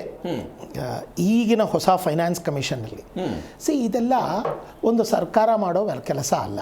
ಓಕೆ, ಈ ಸರ್ಕಾರ ಮಾಡಬಾರ್ದು ಅಂತಲೇ ನೆಹರು ಅವರು ಆಗಿನ ಕಾಲದಲ್ಲಿ ಒಂದು ಫೈನಾನ್ಸ್ ಕಮಿಷನ್ ಅಂತ ಒಂದು ಮಾಡಿದ್ದಾರೆ. ಓಕೆ, ಆ ಫೈನಾನ್ಸ್ ಕಮಿಷನ್ನ ಕೆಲಸ ಏನು ಅಂದರೆ, ಪ್ರತಿಯೊಂದು ಸ್ಟೇಟ್ಗಳಿಗೆ ಹೋಗ್ಬಿಟ್ಟು ಅವರವರ ಅವಶ್ಯಕತೆಗಳನ್ನು ಅರ್ಥ ಮಾಡಿಕೊಂಡು ಅವರವರ ಆದಾಯಗಳನ್ನ ಎಷ್ಟು ಬರುತ್ತೆ ಅನ್ನೋದನ್ನೆಲ್ಲ ತಿಳ್ಕೊಂಡು ಯಾವ್ಯಾವ ದೇಶ ವೀಕ್ ಇದೆ, ಸ್ಟೇಟ್ ವೀಕ್ ಇದೆ, ಯಾವ ಸ್ಟೇಟ್ ಪರವಾಗಿಲ್ಲ, ಯಾವ ಸ್ಟೇಟ್ ಸುಭದ್ರವಾಗಿದೆ ಅಂದ್ಕೊಂಡು ಅಲ್ಲಿರೋ ದುಡ್ಡನ್ನು ಬೇರೆ ಸ್ಟೇಟ್ಗಳಿಗೆ ಕೊಟ್ಬಿಟ್ಟು ಆ ಸ್ಟೇಟನ್ನು ಡೆವಲಪ್ ಮಾಡೋದಕ್ಕೆ ಮಾಡಿರೋ ಒಂದು ಮೆಕ್ಯಾನಿಸಮ್ ಇದು. ಈಗ ಫಸ್ಟ್ ನಮ್ಮ ಜನಕ್ಕೆ ಅರ್ಥ ಆಗೋದಕ್ಕೆ ಒಂದು ಸಿಂಪಲ್ ಆಗಿ ಹೇಳ್ತೀನಿ. ನಮ್ಮ ಕರ್ನಾಟಕದಲ್ಲಿ ಮೂಲವಾಗಿ 65% ದುಡ್ಡು ಬರೋದೇ ಬೆಂಗಳೂರಿಂದ. 100ರಲ್ಲಿ 65 ರೂಪಾಯಿ ಆದಾಯ ಬೆಂಗಳೂರಲ್ಲೇ ಬರೋದು. ಇಷ್ಟು ಚಿಕ್ಕ ಜಾಗ, ಇಡೀ ಕರ್ನಾಟಕದಿಂದ ಬರೋದು ಇನ್ನು 35 ಭಾಗ. ಸರ್ಕಾರ ಏನು ಮಾಡುತ್ತೆ, ಇಲ್ಲಿ ಬಂದಿರೋ ದುಡ್ಡುಗಳನ್ನ ತಗೊಂಡೋಗಿ ಗದಗ, ಕಿಡು, ಪುತ್ತೂರು, ರಾಜ್ಯದ ವಿವಿಧ ಭಾಗಗಳಿಗೆ ಚಿಕ್ಕ ಚಿಕ್ಕ ಜಾಗಕ್ಕೂ ಕೂಡ ಎಲ್ಲದಕ್ಕೂ ಹಂಚುತ್ತೆ. ಯಾತಕ್ಕಪ್ಪ ಹಂಚುತ್ತಾರೆ ಅಂದರೆ, ನೋಡಿ, ಆದಾಯ ಇಲ್ಲಿ ಬರೋದಿದ್ರು ಕೂಡ ಇಲ್ಲಿರೋ ಜನದಿಂದನೇ ಉಪಯೋಗಿಸ್ಕೊಳ್ತಿರೋದು, ಅವರೂ ಬೆಳಿಬೇಕು ಅಂತ ಹೇಳಿಬಿಟ್ಟು ದುಡ್ಡು ಹಂಚ್ತಿದ್ದೀವಿ ಅಂತಾರೆ.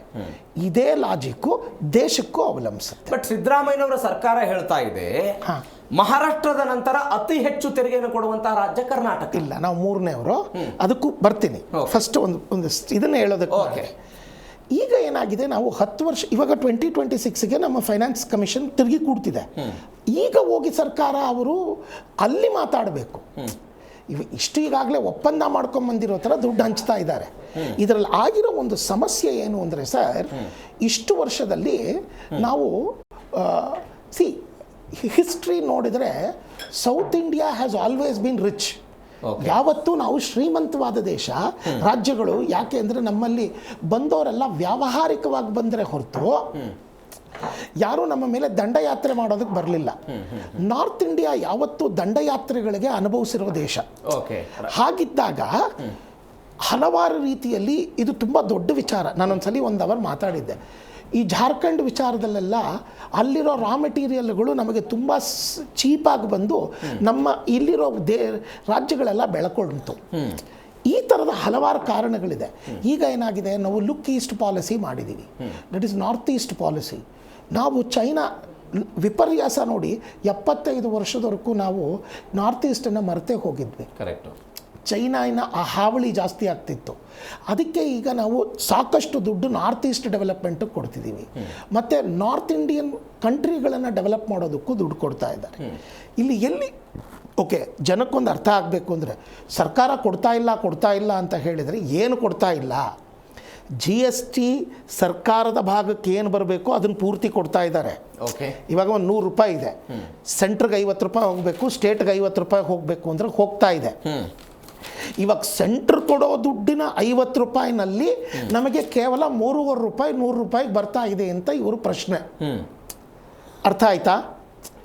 ಇವ್ರ ಪಾಲು ಏನು ನಮ್ಮ ಸ್ಟೇಟದ ಬರಬೇಕೋ ಬಂದ್ಬಿಟ್ಟಿದೆ. ಸೆಂಟ್ರ್ನಿಂದ ಕೊಡಬೇಕಾಗಿರೋ ದುಡ್ಡಲ್ಲಿ ನಾವು 100 ರೂಪಾಯಿ ಕೊಟ್ಟರೆ 3.25 ರೂಪಾಯಿ ಮಾತ್ರ ವಾಪಸ್ ಕೊಡ್ತಾ ಇದ್ದಾರೆ ಅಂತ. ಮಹಾರಾಷ್ಟ್ರಗೆ ಅವ್ರು ಕೊಡ್ತಿರೋದೇ 34 ಪೈಸಾ. ಯಾತಕ್ಕೆ ಅಂದರೆ ಅದು ಅಷ್ಟು ಸುಭದ್ರವಾಗಿ ಬೆಳೆದಿದೆ. ಅವರೇನಂತಾರೆ, ಅದು ಕ್ಯಾಲ್ಕುಲೇಷನ್ ಇದೆ.